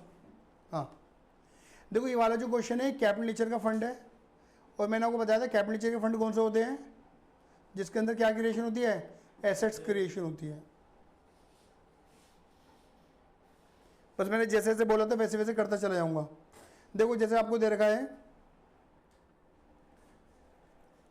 Expenditure on construction pavilion, pavilion fund, capital fund 20 lakh. तो सबसे पहले तो यहाँ पे क्या दिखा दो, सबसे ऊपर कैपिटल फंड। आपको कैपिटल फंड कितने दे रखे हैं, 20 लाख, और पवेलियन फंड कितना दे रखा है, 10 लाख। मैंने बोला था कि ऐसा मान लो कि तुम्हारे पास बैंक में कितने रुपए हैं, 30 लाख, 20 ये 10 ये, जबकि मैंने बात बोली थी कि ऐसा होता नहीं है।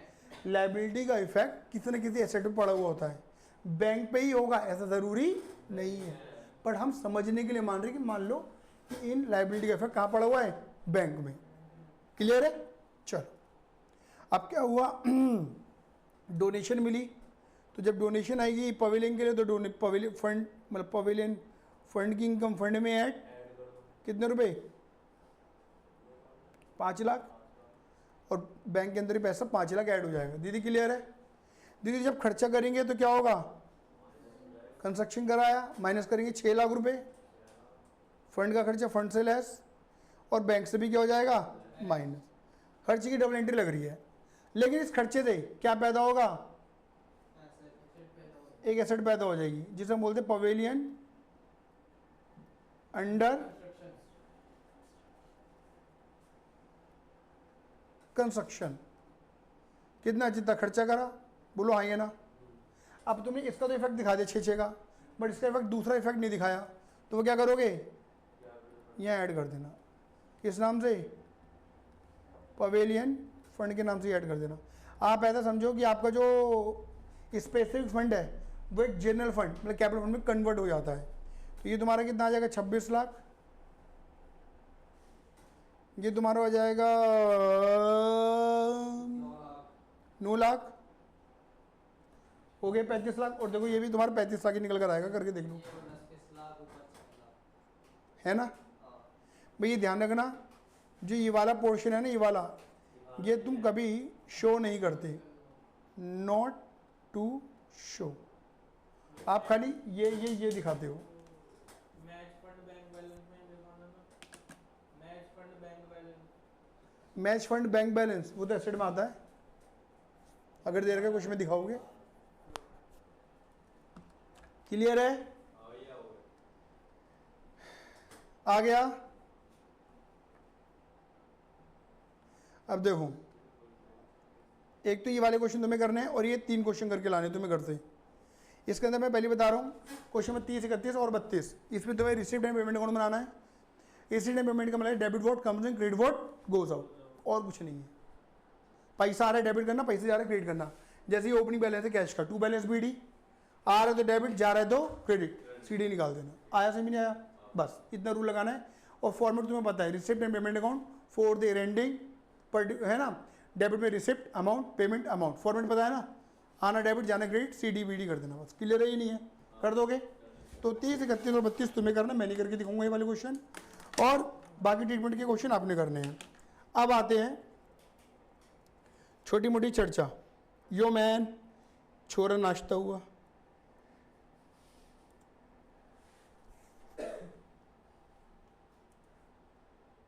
आईफोन मिलता हुआ,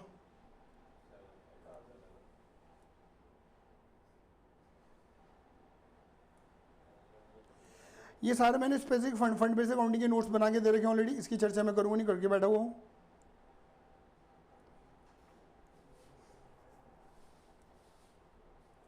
ये शायद मैंने बना रखा है,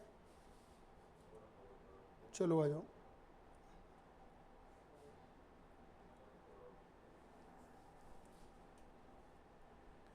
देखो दीदी, हालांकि मुझे ट्रीटमेंट ऑफ डोनेशन की चर्चा करनी नहीं है, करके बैठा हुआ हूँ।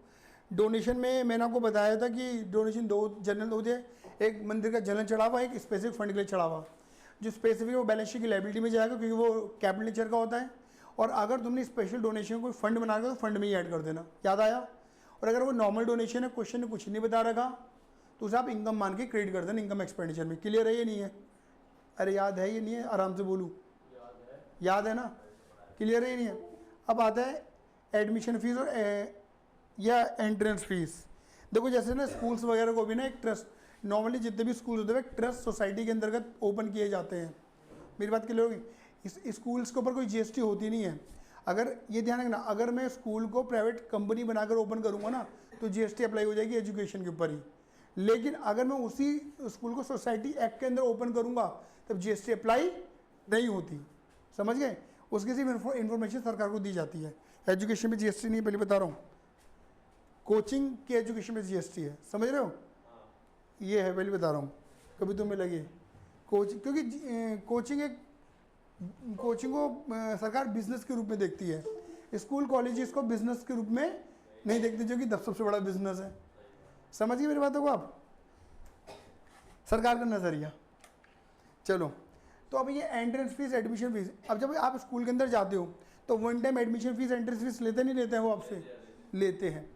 तो यही चीज़ है कि अगर कोई एनजीओ, कोई एनपीओ एंट्रेंस फीस को, एंट्री करने की फीस को नॉर्मल फीस मान रहा है, मतलब रेवेन्यू नेचर का मान रहा है, तो क्या मानेगा? अपना इनकम एक्सपेंडिचर में इनकम मान के क्रेडिट कर देगा। अगर वो उसे क्या मान रहा है? कैपिटल नेचर का, भाई एक ही बार आती है कैपिटल नेचर की है, तो वो बैलेंस शीट की लायबिलिटी में दिखाएगा और कैपिटल फंड में ऐड कर देगा। क्या कर देगा? कैपिटल फंड में, जनरल फंड में ऐड कर देगा। कैपिटल फंड, जनरल फंड क्या होता है? अभी तुमने पढ़ा भी था, लिखा भी था। कैपिटल फंड, जनरल फंड वो होता है जिसका पैसा कंपनी के किसी पर्पस में यूज हो सकता है। समझिए? संस्था के किसी पर्पस में यूज हो सकता है। क्लियर ही नहीं है? ठीक है ना? इसे अलग से तुम बैलेंस शीट में अलग से भी दिखा सकते हो, बट आप कैपिटल फंड के अंदर भी ऐड करके दिखा सकते हो, जैसा तुम्हें ठीक लगे। जाने बैलेंस शीट की लायबिलिटी में है। मेरी बात क्लियर हुई या नहीं? जल्दी बोलो, फटाफट आइए ना। लेकिन अगर क्वेश्चन कहेगा नहीं थोड़ा रेवेन्यू थोड़ा कैपिटल है, मतलब 50% रेवेन्यू 50% कैपिटल, आधा आधा कर दो, तो जो रेवेन्यू नेचर का है उसे इनकम मान लेना, और जो कैपिटल नेचर का आया था उसे बैलेंस शीट की लायबिलिटी में दिखा देना, कैपिटल फंड में ऐड कर देना। क्लियर है या नहीं है? हाँ है ना? If receive for few years, मतलब अब जैसे मान लो कि तुमने जो है फर्स्ट क्लास के अंदर एडमिशन लिया, पहली क्लास के अंदर एडमिशन लिया, और तुम्हारे पापा ने वन टाइम फीस पे करी। तुम्हारे स्कूल वालों ने पहले डिस्क्लेमर दे दिया कि भाई आप जो एडमिशन फीस दे रहे हो इज जस्ट फॉर 8 ईयर्स। आपने जो 80,000 रुपये दिए हैं वो सिर्फ 8 साल के लिए दिए हैं। 8 साल बाद आपको एडमिशन फीस दोबारा देनी पड़ेगी। आया से में नहीं आया? क्लियर? तो स्कूल वालों को पता है कि फलाना बच्चे से जो पैसा आया ना वो 8 साल के लिए आए। कितने साल के लिए आए? 8 साल बाद दोबारा आएंगे। मतलब आपको पता, मतलब स्कूल वालों को पता है कि जो भी एडमिशन फीस आ रही है वो कितने साल के लिए आ रही है? 8 साल के लिए आ रही है। 80,000 रुपये किस बात के आ रहे हैं? 8 साल। हर साल का कितना आ रहा है? तो इसे बोलते हैं डेफर्ड ट्रीटमेंट। क्या बोलते हैं? पता क्या होगा दीदी? पहले साल में 10,000 रुपये इनकम में, इनकम एक्सपेंडिचर इनकम में, 70 बैलेंस शीट की लायबिलिटी में। नेक्स्ट ईयर में क्या होगा? फिर 10 इनकम में, नेक्स्ट ईयर की इनकम एक्सपेंडिचर में बैलेंस शीट में कितना रहेगा? 60। फिर अगले साल क्या होगा? तीसरे साल में, तीसरे साल का इनकम एक्सपेंडिचर अलग बनेगा, 10,000 रुपये इनकम में, 50,000 रुपये बैलेंस शीट। ऐसे बांट देंगे, डेफर्ड ट्रीटमेंट कहते हैं। मतलब उसे अकॉर्डिंगली ईयर बांट दो। क्लियर ही नहीं है? अब देखो यहाँ पे मैंने लिखा भी है, if question is silent about treatment of donation या एंट्रेंस फीस, हम इसको क्या मान सकते हैं? कैपिटल रेवेन्यू कुछ भी मान सकते हैं। Generally we are assumed revenue nature. अगर क्वेश्चन ने कुछ नहीं बता रखा है तो रेवेन्यू नेचर का मान के ट्रीट करो। Life membership fees, one time fees, life time member, बोलो हाँ या ना? तो ये एक ही बार मिलती है एक एनजीओ को। जो बार बार मिले वो रेवेन्यू नेचर का है, जो कभी कभी मिले वो कैपिटल नेचर का है। अब लाइफ टाइम तो एक ही बार मिलेगी, तो क्या होगा? बैलेंस शीट की लायबिलिटी में जाएगा, कैपिटल फंड में ऐड कर देना। आया से नहीं आया? ट्रीटमेंट ऑफ लीगेसी, बोलो हाँ या ना? अब देखो मैंने यहाँ पे एक बुढ़े अंकल बना रखे हैं, बोलो हाँ या ना? ये इनका घर है और मान लो ये एनजीओ है, बोलो हाँ या ना? ये इनका घर है और इनका एनजीओ है। अब इनको पता है कि कई सिचुएशंस होती हैं, ठीक है ना? ये कह रहे हैं कि मेरी बीवी तो वैसे भी नहीं है ना? बच्चे भी नहीं है, मैं दुनिया में अकेला हूँ, हाँ या ना? हाँ या ना? ये मेरे बच्चे नकारा निगम में हो चुके हैं, मुझे छोड़ छाड़ के जा चुके हैं। तो अंकल क्या कह रहे हैं कि मैं अपनी प्रॉपर्टी का मालिक किसे बना दूँगा? एक एनजीओ को बना दूंगा। अपनी प्रॉपर्टी डोनेट करके चले आऊँगा एनजीओ में। तो ये डोनेट करके चले आना, ये एनजीओ को मालिक बना देना अपनी प्रॉपर्टी, इसे लीगेसी कहते हैं। क्या कहते हैं? लीगेसी। लीगेसी का मतलब ये है कि अंकल की धरोहर को, लीगेसी की धरोहर होती है ना, अंकल की धरोहर को कंटिन्यू कौन कर रहा है? उनके बच्चे नहीं कर रहे, एक एनजीओ करेगा धरोहर। उनके बच्चे क्या कैरी नहीं कर रहे। जैसे अब ये प्रॉपर्टी मेरे लिए लीगेसी है क्योंकि मेरी पेरेंटल होम है, मेरी मम्मी से मेरे को मिला है, तो मेरी मतलब मेरे अपने पेरेंट्स की लीगेसी को मैं कंटिन्यू कर रहा हूँ ना। मेरी बात क्लियर हो गई? अब यहाँ पर क्या है कि मान लो ये घर अगर मेरी मम्मी डोनेट कर जाती एनजीओ को, क्लियर ही नहीं है, तो वो एनजीओ लीगेसी को लेके जा रहा है ना? प्रॉपर्टी को कंटिन्यू कर रहा है। मेरी बात क्लियर हो गई नहीं हो गई? अब देखो ये ध्यान रखना, अगर अंकल अपनी धरोहर के नाम पर कुछ 10-15 हज़ार रुपये ही दे के जा रहे हैं, बोलो हाँ या ना? ठीक है ना? धरोहर के नाम पे, तो बेटा वो नॉर्मल लीगेसी, ये बहुत बड़ी लीगेसी नहीं है। इसे तुम कैपिटल लीगेसी और अंकल 100-200 करोड़ दे के जा रहे हैं तो बड़ी नेचर की। इस डिपेंड ऑन मटेरियलिस्टिक कि वो मटेरियल कितना है। अगर वो नॉर्मल है तो उस लीगेसी को एनजीओ अपनी इनकम मानते हैं। क्या मानते हैं? इनकम। लेकिन अगर वो लीगेसी बहुत ज़्यादा मटेरियलिस्टिक मतलब अच्छी खासी अमाउंट इन्वॉल्व है तो उसे वो कैपिटल नेचर का मान लेते हैं। आया समझ में? नहीं आया? अरे क्लियर ही नहीं है। तो लिखा है कि gift donation receive in cash और प्रॉपर्टी और both under will of deceased donor. Will यानी प्रॉपर्टी, मतलब उसने वसीयत लिखी है उसके अकॉर्डिंग, डेड पर्सन। तो treatment will be same in case of donation की तरह इसे ट्रीट किया जाएगा। If question is silent about legacy then in such case we can assume legacy as capital asset because it is not in recurring nature. तब capital nature का मान लेना। आ गया? बट ये भी देख लेना एक बार कि जो क्वेश्चन तुम्हें दिया गया है उस क्वेश्चन में लीगेसी की अमाउंट, अब मान लो सब्सक्रिप्शन तो 1 लाख का है, सब्सक्रिप्शन जिसे तुम नॉर्मल इनकम मानते हो, हाँ है ना, और लीगेसी 5,000 रुपये की है तो लीगेसी को कैपिटल का दिखाओगे? बुद्धि लगाओ अपनी। दोबारा बोलूं, सब्सक्रिप्शन दिखा रहे क्वेश्चन में 1 लाख रुपए का और लीगेसी दिखा रही है 5,000 रुपये की। बोलो हाँ ये ना। तो क्या लीगेसी को कैपिटल नेचर का दिखाना, बैलेंस शीट में दिखाना सही है? तुम बोलेगा 1 लाख तो मेरा वैसे आता है, 5,000 तो कुछ भी नहीं है, नॉन मटेरियलिस्टिक है। तब बेटर ऑप्शन क्या है कि आप उसे कैपिटल नेचर का ना मान के रेवेन्यू नेचर का ट्रीटमेंट दे दो। अगर साइलेंट है तो भी? हाँ साइलेंट, मैं वही तो बोलो, साइलेंट में तो बुद्धि लगवा रहा हूँ तुमसे। क्वेश्चन जैसा बोलेगा वैसे तो तुम्हें करना ही है यार। क्वेश्चन 5,000 को बोले कैपिटल नेचर का मानो तो कैपिटल नेचर मानना पड़ेगा। क्वेश्चन बोल रहा है, क्वेश्चन कह रहा है कि तो रेवेन्यू नेचर का मानना पड़ेगा। मैं कह रहा हूँ क्वेश्चन कुछ नहीं कह रहा, क्वेश्चन कुछ नहीं कह रहा तो मैंने क्या बोला था? कैपिटल नेचर का मानो। क्यों? क्योंकि ये बार बार एराइज नहीं होती। देखिए फिर मैंने एक एग्जांपल भी तो दिया कि सब्सक्रिप्शन 1 लाख दिख रहा है, लीगेसी 5,000 दिख रही है, तो क्या ये जस्टिफाई है? नहीं है। तो रेवेन्यू नेचर का माना जस्टिफाई है ना। मैं बुद्धि लगानी है तुम्हें अपनी। स्पेशल एसेट ये है कि भाई एक नॉर्मल पैसा, एक स्पेशली पैसा दिया जा रहा है क्लीन ऑर्गेनाइजेशन को, कि पढ़ के दे लो। Many organisation organise various social programme, camp, activity etcetera. In such case NPO raise fund from outsiders and members and spend such fund for organization relevant program. Any surplus deficit arising from organization will be treated income expenditure. Example दे रहा हूँ, ये कुछ है नहीं, collection minus expense. ये क्या है कुल मिला के समझो कि मान के चलो जैसे इस्कॉन टेम्पल बहुत करता है ये वाले काम बेसिकली। इस्कॉन टेम्पल में कभी तुमने देखोगे वाइट पोशाक के, मतलब वाइट वस्त्रों में, श्वेत वस्त्रों में, कि वो श्रीमद् भागवत गीता है ना, ये रामचरितमानस व्हाटएवर, वो डोनेट सर, डोनेट। अब वो क्या करते हो, किताब बेचते हो, पैसा आता है मतलब इस्कॉन में ही यूज़ हो जाता है, क्लियर ही नहीं है। कई बार कोई प्रोग्राम कर रहे होते हैं, लाइक जैसे मैंने भी बोला, अभी एक यहाँ पे भी हमारे इस्कॉन टेम्पल में होने वाला है जो गाजियाबाद में है, और दिल्ली में बड़ा इवेंट होने वाला है 24 तारीख, मतलब अक्टूबर के अंदर होने वाला है। उसके लिए क्या करते हैं, टिकट सेल करते हैं। ये समझ गए? 100 का, 200 का, 250 का, ऐसे अलग अलग टिकट सेल होते हैं, क्लियर ही नहीं है। स्टार्टिंग में 100 रुपये रखते हैं, बाद में 200 रुपये कर देते हैं। मेरी बात क्लियर होगी नहीं हो गई? हाँ या ना? मेरी बात क्लियर होगी नहीं हो गई? अब क्या होता है, अभी टिकट सेलिंग से इनके पास क्या रहा है, कलेक्शन आता है जो उसी प्रोग्राम के अंदर ही यूज़ करेंगे। उन्हीं खर्चों को क्या कर देंगे, माइनस कर देंगे। अब मान के चलो पैसे का कलेक्शन आया 10 लाख रुपए का, खर्चा हुआ 8 लाख रुपए का, तो इस्कॉन ने कितना कमा लिया, 2 लाख, तो उनका प्रॉफिट हो गया ना।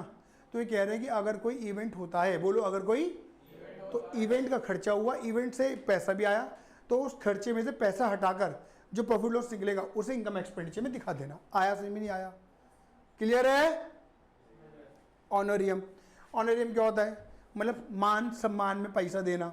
जैसे कई बार क्या होता है कि कोई एनजीओ होते हैं, किसी सेलिब्रिटी वगैरह को बुला लेते हैं, फ्री ऑफ कॉस्ट बुला लेते हैं, हाँ ना, सेलिब्रिटी आ भी जाता है नेम फेम के लिए, है ना, कि भाई इस्कॉन, जैसे मान के किसी एनजीओ के पास अपनी अच्छी खासी पब्लिक है, अच्छी बड़ी कम्युनिटी है, बंदा आ भी जाता है, लेकिन मान सम्मान के अंदर उसे थोड़ा बहुत पैसा दे दिया जाता है।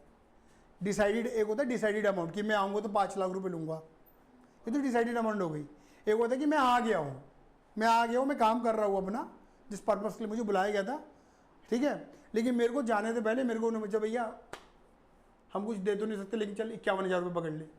समझ गए? तो उसके मान सम्मान में दिया ना पैसा, बोलो हाँ, इसे ऑनोरियम कहते हैं।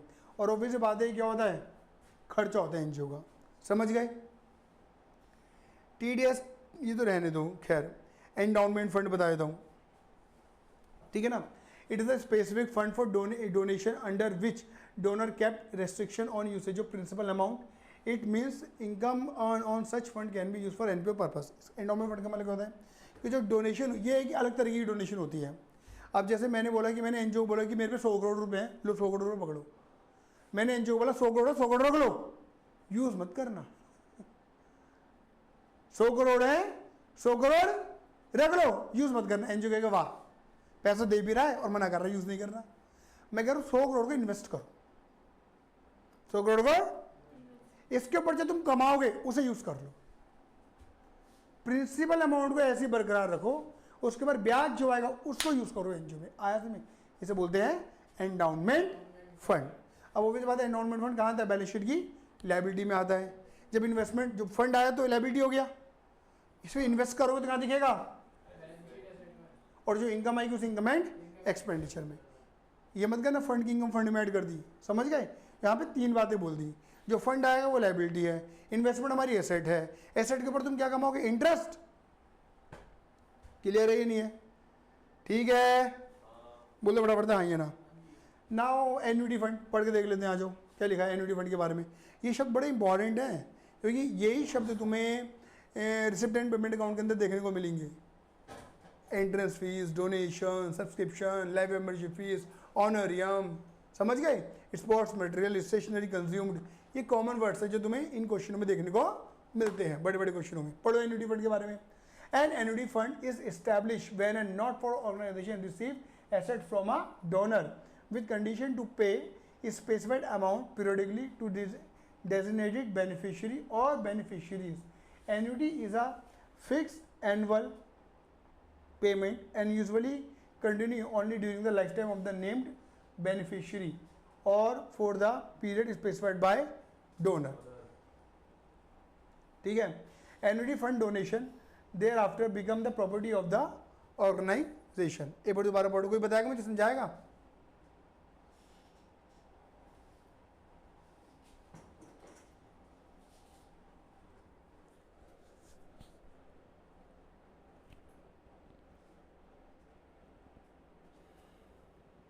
नॉन प्रॉफिट ऑर्गेनाइजेशन फर्म होते हो एसेट रिसीव करते डोनर से और उससे पीरियडिकली कुछ पैसे लेते हैं। किसको? बेनिफिशियरी को। ये एन्युटी फंड होता है कुल मिलाकर। मतलब एक तरह से NGO के पास एक डोनर उसे प्रॉपर्टी देता है अपनी, और कहता है कि इस प्रॉपर्टी को यूज़ करके जो भी तुम पैसा कमाओगे एक लिमिटेड टाइम तक, मैं स्पेसिफिक टाइम तक, मैं इस बंदे को, मेरे बेटे को, मेरी बहू को, हाँ है ना, ये मेरे दामाद को या मेरी बेटी को, वॉटएवर, एक बेनिफिशियरी है मेरी पत्नी को, आप बेनिफिट देते रहना एक स्पेसिफाइड टाइम तक, उसका वो प्रॉपर्टी आपकी हो जाएगी। समझ गए मेरी बातों का? क्लियर है? ये नहीं है? स्कॉलरशिप, ठीक है? वैसे स्कॉलरशिप में ज़्यादा कुछ बताने वाली बात होती नहीं है। If any approved authority gives scholarship to student of any institution then such scholarship will not be treated as income to such institute. It is the liability of institute for against student if scholarship receive in advance.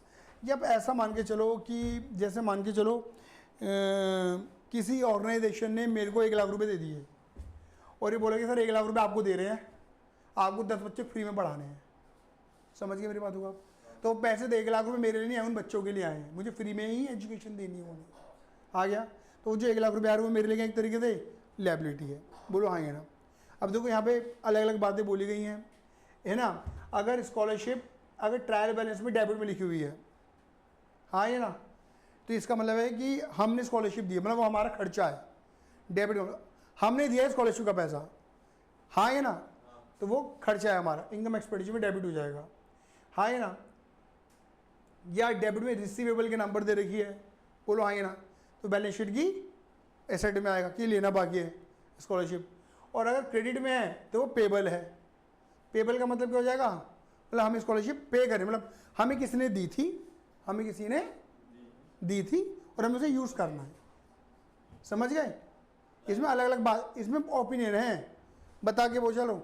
अगर मान के चलो हमने scholarship दी है किसी को तो हमारा खर्चा, बोलो हाँ ये ना, क्लियर ही नहीं है? या फिर ये मानो कि मैंने 10 बच्चे तो फ्री में पढ़ा दिए बट अभी तक मुझे स्कॉलरशिप आई नहीं, ये तो होता है। जैसे नॉर्मली मैं आपको बताता हूँ, शेड्यूल कास्ट शेड्यूल ट्राइब, के लिए, मतलब जो SC कास्ट के होते हैं, तो उसमें सरकार स्कॉलरशिप देती है कॉलेजेस को। मतलब बता के चलो, कॉलेजेस जो होते हैं बहुत जल्दी फिल करते हैं सीटों को, उनकी सीटें SC ST से बहुत जल्दी फिल होती है, क्योंकि थोड़ा बहुत पैसा उन बच्चों से मिल जाता है और थोड़ी उनकी स्कॉलरशिप लग जाती है। मेरी बात क्लियर हो गई नहीं हो गई? आया समझ में नहीं आया?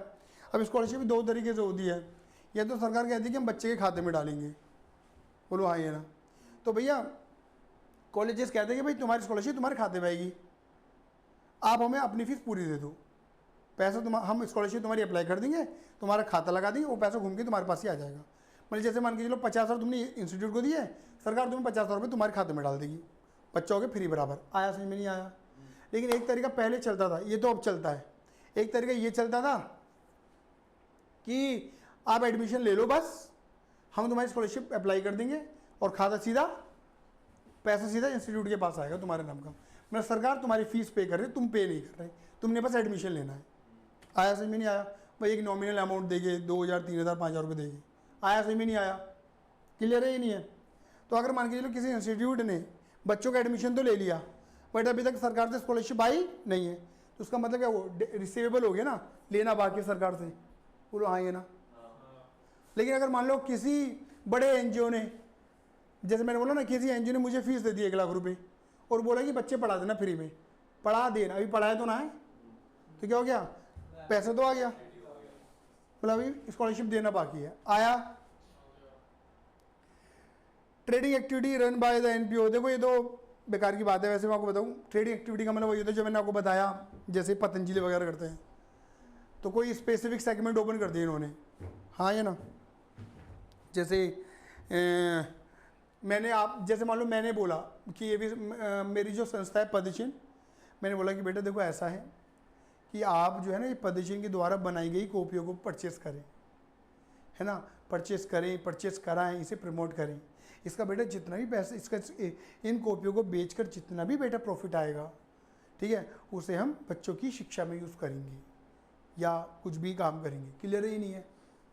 नॉर्मल कोर्स है, कर सकते हैं, ठीक है। This is the trading activity by Padchinh. Padchinh क्या कर रहा है, खुद की एक मैन्युफैक्चरिंग कर रहा है, हाँ है ना, मान के चलो 10 रुपये की कॉपी बना रहा है, बोलो हाँ है ना, और 20 रुपये की बेच रहा है। ऑलरेडी मार्केट तो बहुत सस्ती है अच्छे पेपर के साथ। क्लियर ही है? 10 रुपये का जो मार्जिन वो कमा रहा है उसे वो चैरिटी में यूज़ करेगा, कोई दिक्कत तो नहीं इस बात में? क्लियर ही नहीं है? तो वही चीज़ यहाँ पर समझाई गई है। अब देखो ट्रीटमेंट ऑफ एक्सपेंस, अब देखो इसका ट्रीटमेंट ऑफ एक्सपेंस, चलो ये वाला मैं तुम्हें करके दिखा देता हूँ। क्लियर है? कुछ नहीं भाई, आधा घंटा और बैठना तुम्हें हो जाएगा, बहुत आसान है, ठीक है। क्या वो बेटा तेरे तेरी चीज मुझे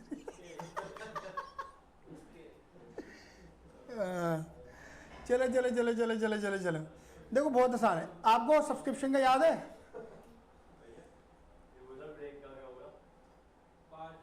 ब्रेक लिया तो था अभी जब मैं बात कर रहा था अभिषेक से। अरे आंटी आ गई, दीदी खोलना जरा फटाफट से, या भी झाड़ू लगवानी है।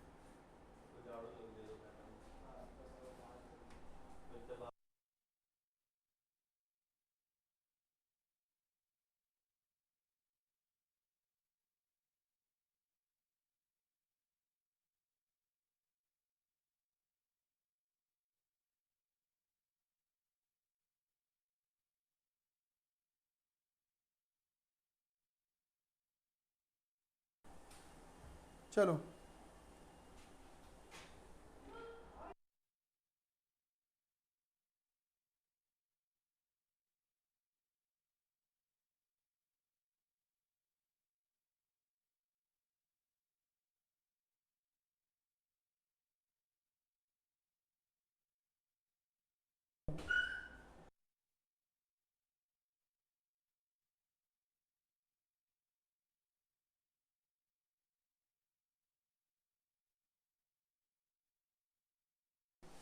चलो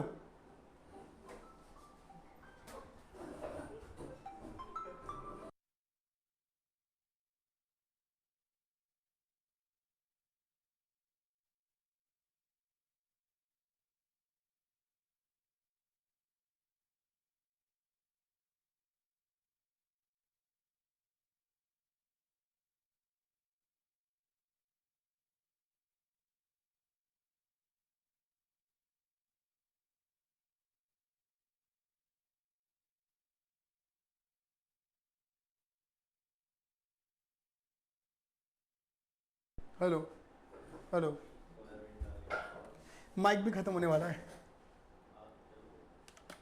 चलिए दीदी पता क्या है, वो दे दूँ, सेल चेंज करने हैं।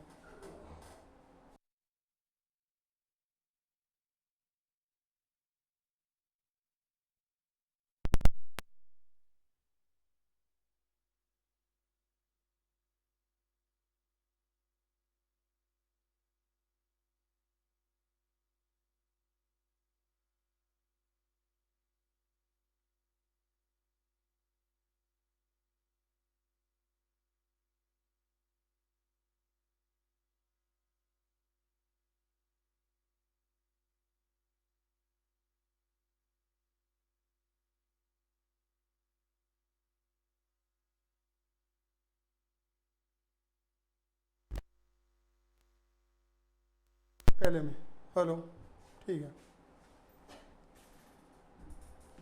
देखो जैसे ये देखो, ये ना ये एक्सपेंस वाला अकाउंट है आसान, कुछ भी नहीं है।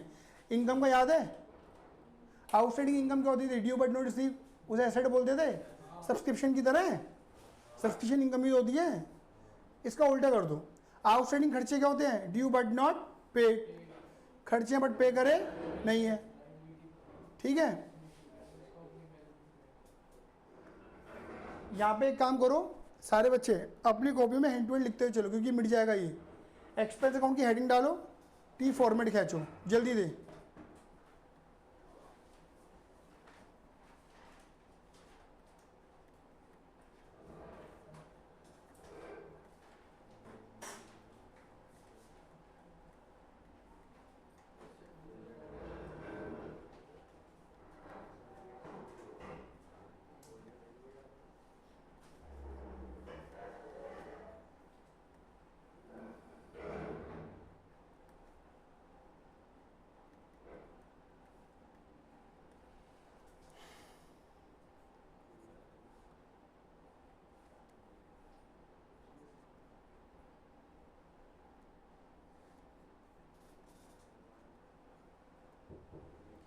अगर तुम ध्यान से देखोगे ना, ये बिल्कुल इनकम एक्सपेंडिचर का, सॉरी सब्सक्रिप्शन का उल्टा है, क्योंकि सब्सक्रिप्शन होती है इनकम और ये खर्चा।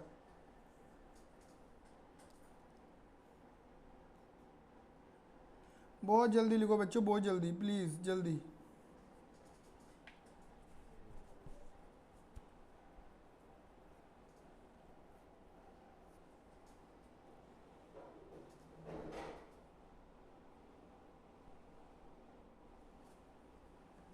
लिख लिया? देखो दीदी वही करेंट ईयर देखो, करेंट ईयर कौन सा है हमारा, 31 मार्च 10, 31 दिसंबर 10 है ना करेंट ईयर। बताओ ये 31 दिसंबर का अनपेड यानी कि आउटस्टैंडिंग, आउटस्टैंडिंग लायबिलिटी होता है ना खर्चा। प्रीपेड यानी कि दीदी एडवांस, अरे बोलो हाँ ये ना। ये इधर है करेंट ईयर का, मतलब करेंट ईयर का क्लोजिंग वाला आउटस्टैंडिंग, प्रीपेड क्लोजिंग एडवांस, और पेड कितना कर रहा है 23। अरे बोलो हाँ ये ना, ये प्लस करो माइनस करो ये आ जाएगा, कोई दिक्कत तो नहीं है। ऐसा क्वेश्चन मैं जो आज शीट भेजूंगा उसमें भी भेज दे रखा है मैंने, कितना आगे निकल के बताना।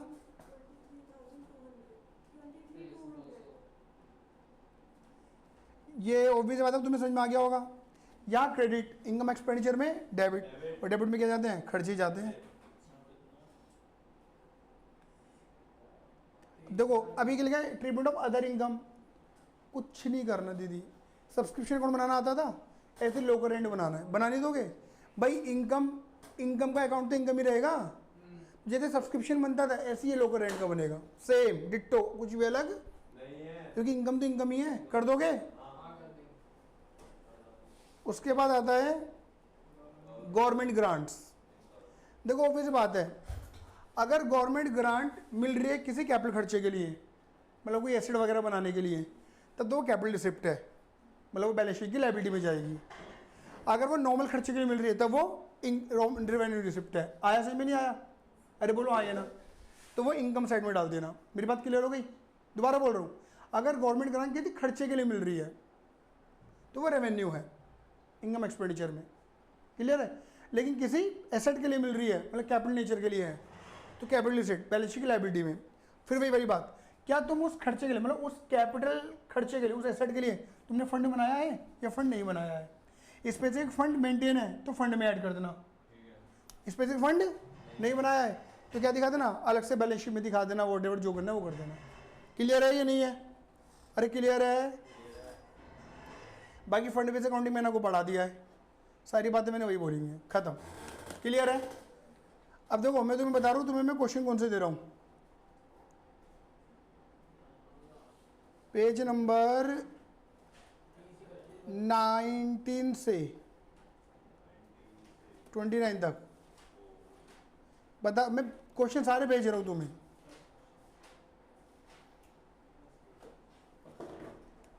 नाइनटीन से 29 सेव एज PDF, ये पूरे PDF डाल देता हूँ ना, एक काम करता हूँ बुक में दीदी के लिए डालो फिलहाल, पूरा PDF डाल दूँ।